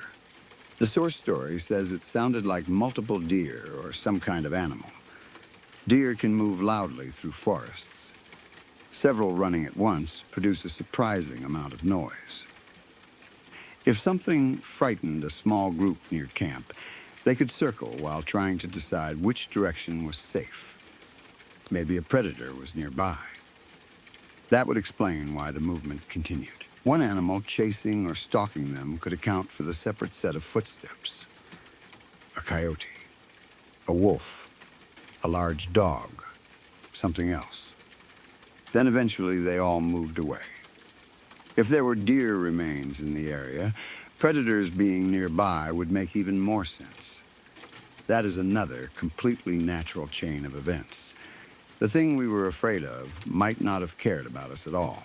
We were just tents, sitting in the middle of an area where animals were already feeding and moving. I sometimes wonder whether we had accidentally camped near a gut pile. Hunters sometimes leave organs in the field after dressing an animal. Those remains attract scavengers very quickly. If that happened, the entire night makes sense. Old hunting remains. Scavengers arrive around 4. We hear them moving around. They flee when they detect us. Morning reveals the remains. The hide may have been from the same deer or another. The placement on branches could have been scavenger activity, human disposal, or memory, making the arrangement look more deliberate over time. That explanation is not exciting, but it is strong. And honestly, I would prefer it. Because the alternative we imagined at 14 was much worse. That someone had walked around our tents in the darkness, placing animal organs on trees while we were too afraid to look outside. I remember thinking about how close they would have been. A tent wall is nothing. A thin layer of fabric. If a person stood beside you, they could be inches from your head. That thought bothered me for a long time. Maybe one of those footsteps had been human. Maybe someone had walked around us slowly. Maybe the running was meant to make us think it was animals. Maybe the whole thing was staged. Again, there is no evidence for that. But once you are young and scared, the most disturbing explanation tends to win. What helped eventually was the fact that nothing happened during the remaining nights. Whoever or whatever caused the scene did not return. We finished the trip. We went home. There was no later encounter. No one followed us. Nothing connected the event to our family. It stayed where it happened. That allows me to look back at it more rationally. It was probably not a ritual. Probably not some creature decorating trees. Probably not anything supernatural. Most likely, we camped near a place where a deer had been processed. Animals came through during the night. Some of the remains had already been there. Maybe they were moved while we slept. At dawn, fear and daylight made us notice everything at once. That is the explanation I would choose now. But the scene was still real. There really were animal parts. There really was a deer hide. We really did hear movement outside for several minutes. Those parts do not need to be exaggerated. They were scary enough. I think people sometimes make the mistake of assuming a story becomes less frightening once you find a normal explanation. It does not. Imagine being 14, deep in rural Minnesota, miles into state land, 4 in the morning, no houses nearby, no streetlights, no quick way to know what is outside. You wake to multiple sets of feet moving around your tent. One sound keeps changing speed. Everybody else wakes. Nobody is willing to unzip the door. You wait until dawn. Then step outside and find deer remains scattered or hanging around the area. Even if every part has a natural explanation, that is still a horrible morning. The thing that made it worse was uncertainty. If we had heard coyotes yipping, we would have known. If we saw a hunter walk past, we would have known. Instead, we had only sounds in the aftermath. The brain hates that. It wants a cause. We never got one. Maybe that is why I still remember it so clearly. There was no final answer. No adult came over and said, "Oh, those remains are from hunters who were here yesterday." No ranger explained tracks. No trail camera showed animals circling camp. We just had to continue the trip without knowing. I still cannot believe we stayed. But maybe that was exactly why we did. Once the sun was up, the fear became embarrassing. Everything looked normal again except the remains. Leaving early would mean admitting we were too scared to stay. So we convinced ourselves it was probably hunters. And maybe we were right. We continued. Nothing else happened. That is the best evidence we ever got. Now, years later, I do not tell the story as proof of anything paranormal. I tell it because it was one of those moments where ordinary wilderness became terrifying, simply because we could not see what was happening. The night before, the forest was beautiful. We fell asleep just after midnight, thinking it was one of the better camping spots we had found. A few hours later, I was lying completely still inside a tent, listening to something run around outside while my brothers were awake beside me and none of us had enough courage to look. Then, sunrise came. We unzipped the tent, and there were pieces of a deer where none of us remembered seeing them before. A hide on the ground, dark organs on branches, no obvious fresh blood, no person, no explanation. Maybe they had been there the whole time. Maybe scavengers moved them. Maybe hunters had used the area before us. Those are the explanations that make the most sense now. But I still remember that first moment after stepping outside. Before rational explanations. Before we decided to stay. Before daylight made everything feel manageable again. Just all of us standing there in silence, looking around at what was hanging from the trees and realizing that whatever had been moving around our tents at 4 a.m. had been close enough that none of us wanted to know what it looked like in the dark.